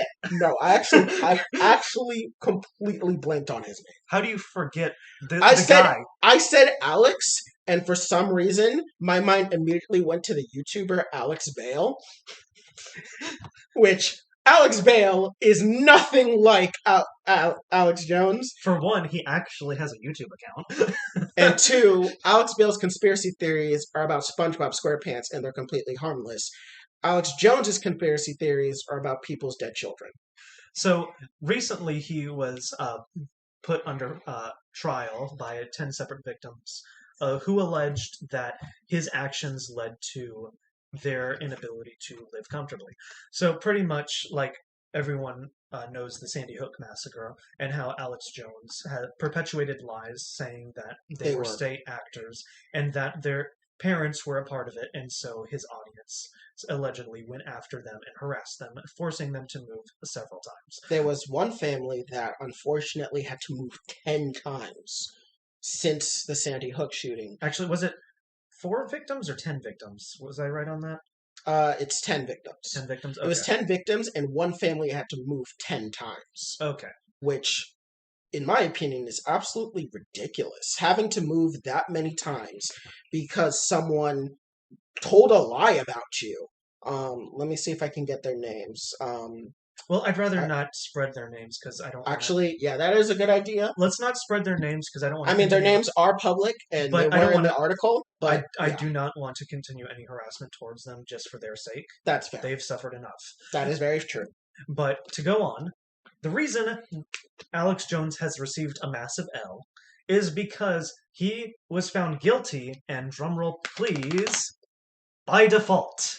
He refused to give the court the documents that were relevant to the case. Yeah. Like, he refused to, they specifically asked for financial documents pertaining. I'm guessing they were trying to find a connection between him spouting his lies and the monetary gains that he accrued because of it. They were specifically, the specific thing that the case was about was that Alex Jones profited off of the misinformation that he spread about these people and also profited off of the subsequent harassment that came from his misinformation. And he did. And submitting those financial records would have completely solidified that fact, so he decided not to do it. But by nature of the case, not doing it means he's guilty. Yes. By law. Yes. So he decided to give up and just let it go by default to declare him guilty. But he's not actually giving up because he is trying to appeal the case. He's going to. He's going to appeal it for sure. But this is still a great big L because it is still a mark against him in the public marketplace of ideas. Yep. And if you guys somehow don't know who Alex Jones is, he's a lunatic. He's absolutely insane. Like, to quote, and I am not being ableist when I say this, this is a direct quote, he has said, "I'm kind of retarded." Those are his words. You can look it up. That is who this man is. He has believed that the water in our systems turn frogs gay, whatever that means. That's something to do with the feminization of society. Whatever. Yeah. There's that. He has gone around Texas screaming his head off about the radical Muslim socialist jihadis, whatever that means. He affiliates himself with Paul Joseph Watson, which, if you associate with Paul Joseph Watson, that already is an L in and of itself. But, yeah. Alex Jones, he's been deplatformed so many times. He sells supplements because they all sell supplements, and he's just a crackpot. And it's good that he took this out, because this was actually one of his bigger claims to fame. This actually kind of propelled him a bit more into the public spotlight because of how relentlessly inflammatory he was about the Sandy Hook shooting. Yeah, because that's his most... Like, when people think Alex Jones, they think frogs gay guy, and they also think Sandy Hook massacre. Like, those are the two things that come up in people's head when they think Alex Jones. Yeah. And so, sorry, Alex. Took an L. Took a big, massive L. And now to round out our quartet of failure, we have, of course, Steve Bannon, one of the co-founders founders and executive board members of Breitbart, which is a far right news organization which proliferated during the time of Gamergate. Is he currently or was he? He's formerly. Okay. He was at the top for a while, but once he was brought onto the Trump campaign, he resigned. And then there was a brief stint where he was no longer working for Trump, so he came back to Breitbart, but then left once he was given another position within the Trump. Yeah, because he was brought on as an advisor to the president, if I'm not mistaken. He was brought on as an advisor to the president's political campaign. Oh, just to the campaign. Okay. So during that time, he left Breitbart because obviously conflict of interest. You know how that works. Right. And so after that period, there was a period where Trump's president, the campaigns are no longer happening. So he returns back to Breitbart. He does his thing as leading Breitbart, but then he gets picked up by Trump, I believe, to work as it's some form of security. It's not cyber because that was Rudy Giuliani. He worked with Trump as some form of security advisor of sorts. I think I know what you're talking about, but the name slips me as well. Yes, I believe he worked as some form of security advisor to Donald Trump, so he left Breitbart. And he was, of course, one of the many people that was considered instrumental in perpetrating the January 6th insurrection. Now, so we come full circle from our first person taking an L. So, and mind you, this is not his first big L. Because remember, he was pardoned by Trump earlier, if I'm not mistaken, correct? Yes, he was pardoned by Trump. And that had to do with him lying to Trump supporters and taking them of their money, and mostly in donations. And I'm pretty sure he even joked about it. But yeah. I would have to find those clips again, because I believe those clips are like 3 years old or something, because I'm pretty sure he was pardoned fairly early in the Trump administration. Yeah. But yeah, considering the fact that he was considered a massive player in the January 6th insurrection, he was asked to be in front of Congress and present his case, and unfortunately, he neither presented documents to Congress nor appeared in front of Congress. So 2 charges have been filed against him in contempt of Congress, which vary in charges up to a max of 1 year in prison for each charge. So for if he's found guilty, because he's just been indicted at this point. He's just been indicted. He will be arraigned tomorrow in front of a magistrate, and so assuming he's found guilty, the maximum he can suffer is 2 years in prison with a $2,000 fine. Which, I mean, $2,000 for him, it's nothing. He was rich. Like, again, he was a leader in one of the biggest right-wing news organizations out there. And he was also close ties with Trump. He worked in the administration. So he has money. 2 years, I think it's fair. I think anything more than 2 years would be excessive for criminal contempt because, mind you, it's not like he did anything bad in the sense that he hurt people by committing criminal contempt. Because, yeah, he could be instrumental to the January 6th insurrection, but that's not his current charge. Yeah. His current charge is not coming in front of Congress in order to talk about the fact that he may have led an attempt at an insurrection on January 6th, but that is not the current charge. Yeah, his current charge is just criminal contempt, and within regards to that, 2 years maximum, I feel is fair. I don't think he'll get the full 2 years. I think he'll get anywhere between 6 to 9 months. I mean, it's Congress. He's a high-level player. He's going to get off easy. Yeah, I think he'll get anywhere between 6 to 9 months and somewhere in the ballpark of like $550 to maybe $1,500 fine. And this time Trump isn't around to help him out. Yeah. So it's not the big L that we're hoping he takes, but it's still an L nonetheless because it might be the smallest. He's going to jail. It might be the smallest L, but it's the subsequent L to an even bigger L that we desperately needed payback for. Exactly, and he did inform his fans on Getter, which is a right-wing social media app, that this is the misdemeanor that Pelosi and Biden will regret, in that they have the Hispanics and the African Americans on their side, and I don't understand what that meant. I guess it meant that they have a bigger base of supporters It's than I what think it's was like thought. I think it's going to like okay, now that you say the whole thing, I might have to rephrase that because I was going to go a different way, but now that you said the whole sentence, I might have Yeah, to I take that think he back. may just mean that there's a bigger support base for him than Which he thought, which I mean isn't it's not inaccurate. inaccurate because It's not inaccurate. There are black people and Hispanic people that probably do support Trump and Steve Bannon, so I it's mean not wrong. the Hispanic vote did grow in 2024 of Republicans. Yeah, so it's not wrong. It's just kind of why'd you say it?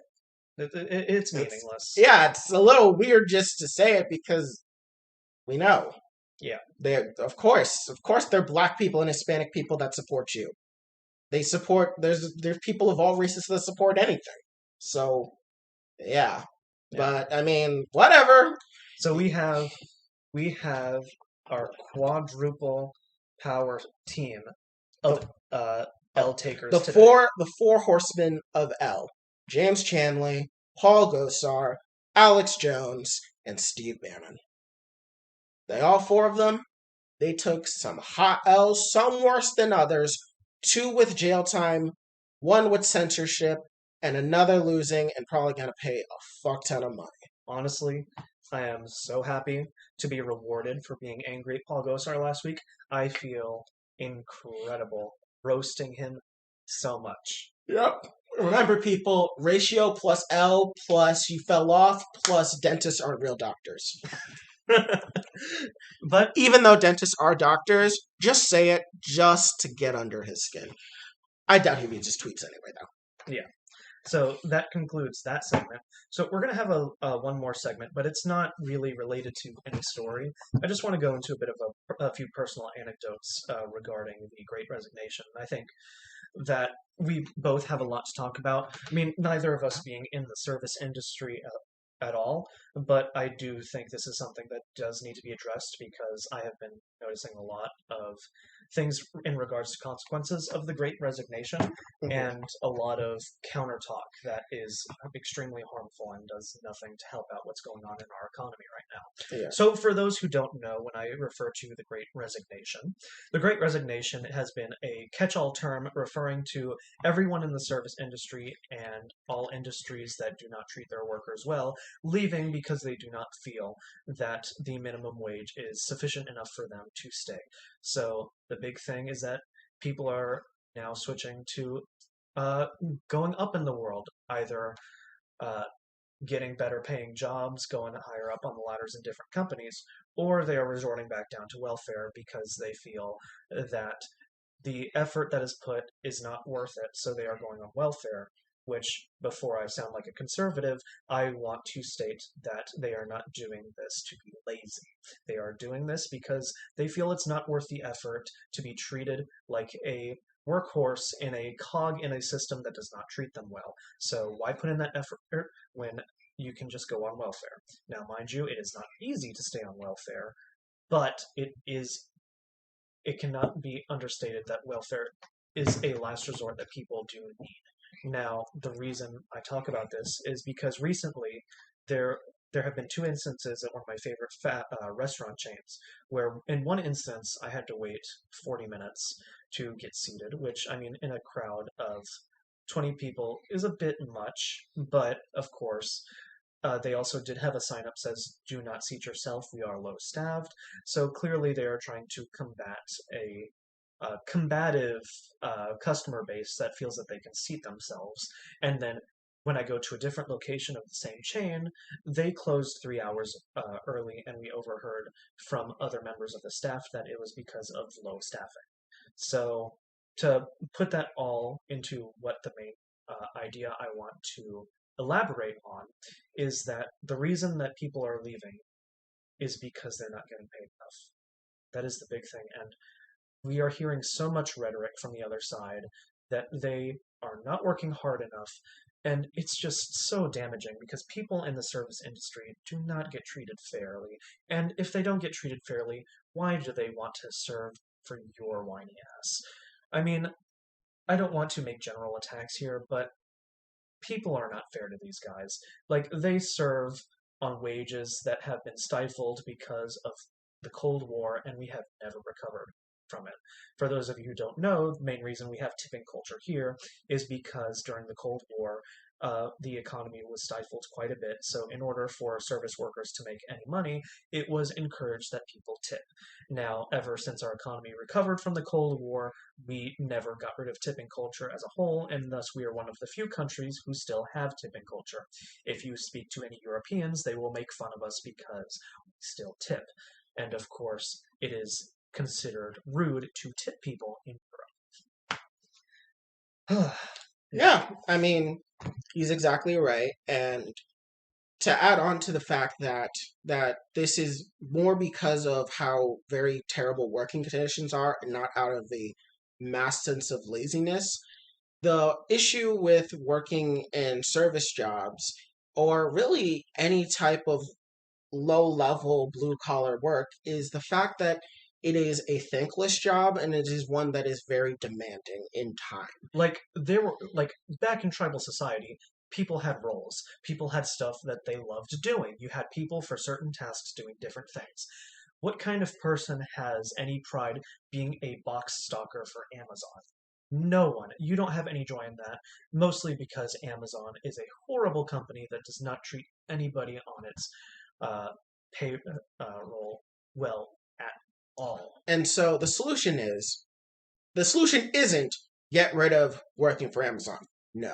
The solution is that Amazon needs to make its workplace and work culture one that when someone says they work there, they say it and it doesn't make them feel terrible about themselves by saying they work there. And mind you, we do have the power to change them. Remember, Bernie Sanders influenced them to make a permanent change to their minimum wage where it's $15 an hour across the board. So it is clear that we do have the power to do this. And some may argue, well, the reason their work conditions are so poor is because all the money is getting allocated to their wages. And I call BS on that. The reason I call BS on that is because I guarantee you their workers would not have been treated any better if they worked $10 an hour.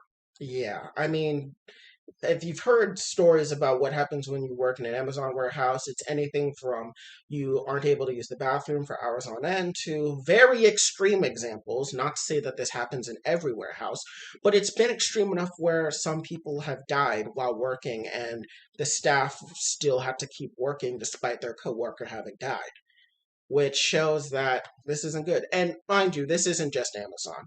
Places like McDonald's or places that like Applebee's or any type of service work or delivery drivers or so on, they do not get treated or paid well for the work that they do. Now, some may argue, well, these are supposed to be entry level jobs. You're not supposed to stay there forever. And well, to that I say, okay, why does that excuse treating them terribly? Because So what if it's not a job you're supposed to be working forever? You should still be treated with dignity and you still should make enough money so you can move on. The point of an entry level job is for you to get started and hopefully move up. But if you don't make enough money to move up, that's not an entry level job anymore. and that argument gets completely eradicated when the moment you think that anybody over the age of 35 is working at Amazon at a entry level job. Let's face it, that's not a fair assessment at all. Yeah. Like the only extremes you could ever think of is like maybe a new immigrant family is coming and they're looking for an entry level job that will definitely pay higher than their salary here. That doesn't mean that they.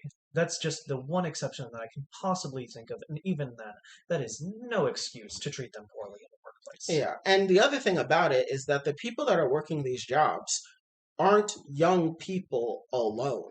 There are older people in their 30s, 40s, and 50s working in these environments because that's usually all that's available for them. And so for a lot of these people, this is supposed to Yeah, be the job that they'll be working potentially for the rest of their lives. And if that's the case, and why are they being punished for that? and Why it are they being punished with the fact that they aren't making enough money to make ends meet?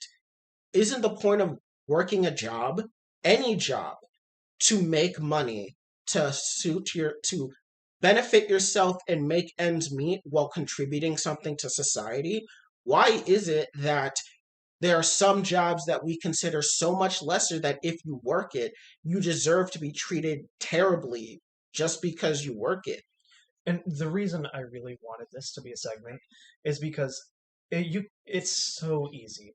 It's so easy to shift the blame to the workers. Like, you can easily just spout on in your mind, like, why aren't they seating me? This isn't fair. I wanted to eat here.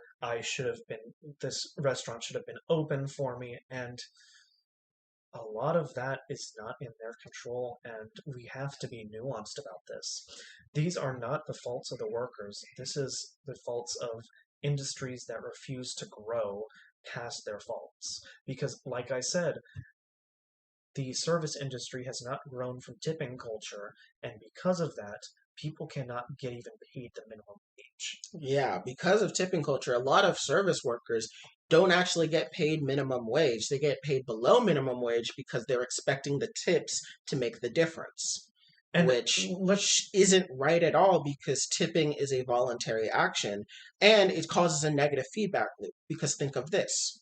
Say you are someone that works a minimum wage job or a service job where you get paid below minimum wage and you are not making enough money to make ends meet. Say you go and you eat at Applebee's with your friend and you only have enough money to splurge on just the meal but no tip. The person that is serving you doesn't get a tip from you, meaning they also don't have as much money as they should have been paying for their labor, just as you did.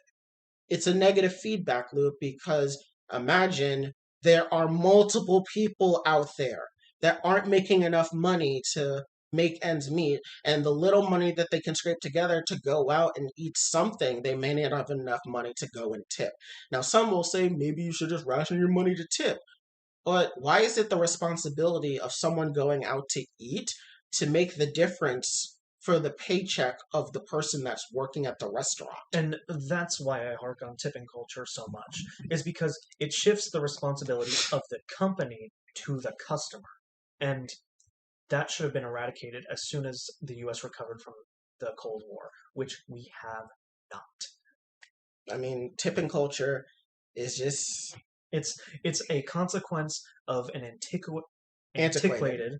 an antiquated system that we use to recover from economic hardship, and we refuse to get rid of because it was so beneficial to the companies not to pay their workers properly. It's, to put it bluntly, it is a not a bug, it is a feature of capitalism as it incentivizes wealthy capital owners to obtain more money by shorting their workers. Because think about it.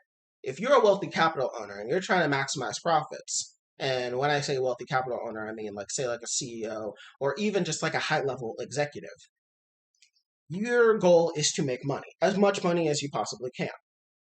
Tipping allows that to happen. Why would you stop tipping? You have no reason to if your sole goal is to make money. And so that is why the Great Resignation, in part, has come with a lot of criticisms with capitalism at large. Because the only reason these systems and these terrible working conditions are allowed to persist is because the profit motive within the economic system we work in incentivizes this treatment and rewards people who engage in this treatment. So that's why there's a lot of people criticizing the system of capitalism when they talk about the Great Resignation, is because capitalism as an economic System. system incentivizes the people at the top to short and abuse the people at the bottom as much as they can to maximize profit. Right. Like, that's really how it works, and it's really terrible, to be perfectly honest. That's why you're seeing the rise in so much like anti-capitalist sentiment. I mean, if you're on Reddit, you have probably noticed the meteoric rise of r/anti-work, Oh yeah, definitely. which went from a very small subreddit to a massive subreddit that hits the front page now. And that's Every day. because it's part of a wider discussion. And let it be known that the reason this is happening now has been exasperated by COVID. COVID made it abundantly clear Oh, COVID made just how badly. every political problem worse. Yeah, It catalyzed society so much in every single one of its faults that now that we are partially, and I use partially in because we are not out of COVID yet, I say partially because of the fact that we are struggling now more than ever before because of COVID, and we do not see a way out of it. yeah. And even if COVID is resolved, it doesn't change the problems that COVID has illuminated to people. That the jobs that they're working have the capabilities to pay them more and treat them better, and they actively choose not to do it. Hell, I mean, how much money did Jeff Bezos make over COVID? At least 100 billion. Yeah, which 100 billion to Jeff Bezos is, I mean, it's Which, a lot, which but he's I'm, already made so much more than that. which I'm just making up a number here, but it's very high. And the fact that he did not pay any taxes, or I think it was either him or Amazon paid zero in taxes in one of the most recent years, in a big, massive leak in the past year. Yeah. I forget the exact details, but yeah, the fact that he or his company gets to bypass taxes that the rest of us have to pay is not fair. Being rich does not entitle you to skip our tax code. Being rich does not entitle you to look down on your fellow man as someone undeserving of living a comfortable life. Yeah. And Just because you work as a McDonald's fry cook or an Amazon driver or working in a salon or a hairdresser or doing any type of like what is considered menial labor, you are not in any way deserving of being treated terribly just for working at those jobs. Those jobs are there for a reason. They contribute to some type of societal need, whether it's luxury or necessity. You're contributing to society in a positive way, and you should be rewarded as such. Because think of it like this: people don't treat janitors well. Imagine what happens if all the janitors up and leave. You got shit everywhere. And who's going to clean it up? both literal and both literal. Wait, Literal and figuratively, you have shit everywhere. yes. Who's going to clean it up? The janitors. But the janitors aren't there because you don't treat them well and you didn't pay them enough for them to actually feel that this job was worth it. So now you got a whole bunch of trash everywhere and you need someone to pick it up. In summary, we should not have poor people in a rich country. I'm just going to say that out loud. I mean, it's exactly true. We are one of the wealthiest countries on the planet, and we have a very absurdly high level of poor people. And we are at the point where we could eliminate poverty within the United States, yet we actively choose not to for the idea that the people at the very top deserve even more money than they already have. Because here's the thing: when we say tax the rich and we say that the rich should pay more, this is not in any way us trying to say that they deserve to lose 100% of all their money. No. These people, if they were to pay their fair share in taxes and also ensure that their workers made livable wages and worked in very good working conditions, would still be multi-millionaires. They would still have the high-class dining and high-class lifestyle that they currently live. They would be able to comfortably have all the expenditures and luxuries for them and the generations after them in their family. They would have all of that, and you would still have people that could live comfortably. But the fact that we don't live in that world is a product of greed at the people at the top. And we should not be defending these people for being greedy. If you're a Christian, you know greed is one of the 7 deadly sins. And you know that excessive amounts of greed is bad. So why are we supporting people that are just consuming everything so greedily that everyone else suffers from it? Because honestly, what's the difference from having an 800-pound sack of money and a 750-pound sack of money? To the rich, it shouldn't matter. Yeah, They should need to pay that extra £50, and I mean pounds as in the American weight, not British currency. they should pay. Yeah, And that's what I mean in this analogy. But yeah, um, this the idea that they are so they are so transparent to their tax avoidance, and it impacts the economy so negatively that we are constantly and constantly going deeper and deeper in debt. And the fact that our taxes are going lower and lower and lower to the most upper echelon of society is a problem, and no one is willing to fix it on the top because why would they? exactly. And this contributes to a whole host of problems. I mean, last week when we talked about Josh Hawley and how he was complaining about how young people aren't getting married anymore, they're not forming relationships, and men can't be quote unquote men anymore. Well, part of this problem is because of the fact that people aren't being able to be treated well and make enough money. It's expensive to be married and have kids. Kids are expensive. You want to know what would make it easier and incentivize more people to do it? Ensuring that if they go and work, they will make enough money to live and care for a child. And if two people can come together and do that, and it makes it that much easier, you have more people incentivized to work. The reason why men are not masculine, whatever that means, and are just in their rooms playing video games and watching porn is because that is cheaper to do that than it is to subject yourself to the society that currently undervalues you for all your work and completely beats you down and wears you out to the point where you can't even go out and socialize even if you wanted to, because even if you had the energy to, it's way too expensive, which we will go way more into detail next week when we have a segment on social atomization and how that's affecting a lot of young people. So stay tuned for that next week. But this is just all to come back and say that the Great Resignation is a symptom of a much wider problem that has far reaching effects than you would realize. Yeah. I'm glad that we took some extra time to talk about that. Yeah. I know 2 hours and 20 minutes is now the norm for us, considering that I keep complaining about 2.5 hour episodes, and we somehow keep managing to hit that mark. Yeah. But I mean, But if also, we gotta talk, we gotta talk. I really wanted to talk about this because this was something that I saw in real life, and I just need to make sure that we lead the rhetoric on this because conservatives have a grapple hold on A this. stranglehold.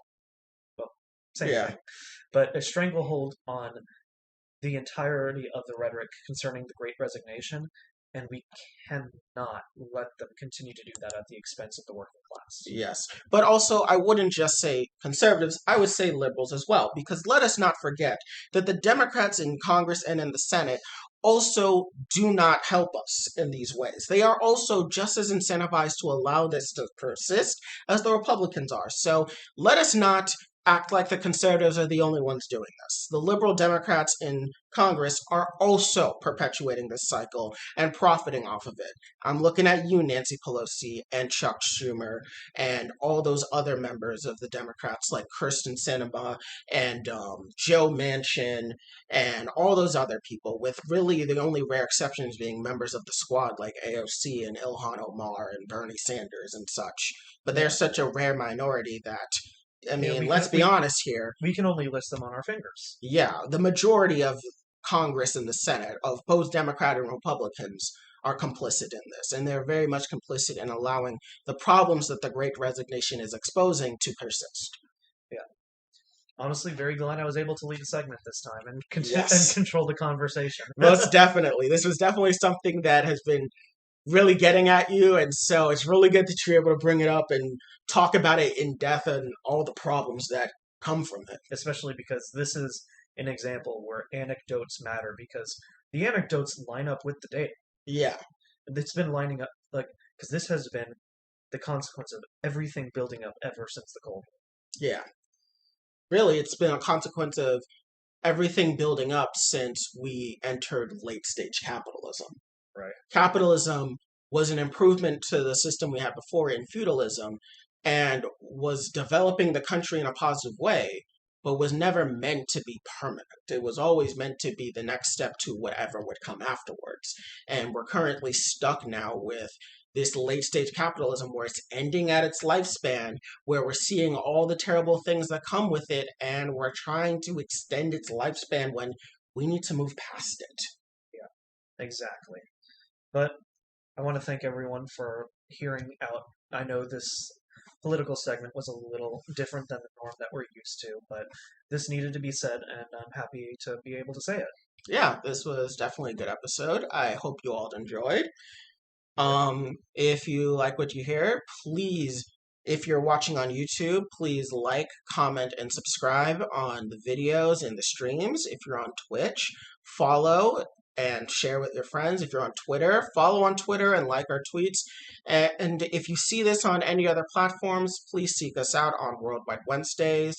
That's usually our name on all of our platforms except for Twitter, where you can find us at www.podcast on Twitter. So if you see us on any other social media platforms, please like and comment and share and just expand this to everyone because we really love doing this and we really want just a lot of people to hear what we have to say. And honestly, the fact that our channel has continuously been growing since our first episode is astonishing. Like we said before, our episode on Paul Gosar last week, one of our most emotional, has hit really high numbers, bigger than we've ever seen on the channel. So if you do like content like this, you can catch us every Wednesday at 7 p.m. Eastern, 4 p.m. Pacific. And yeah, I'm your host, Shiny. And I'm your co-host, Sovereign. And have a good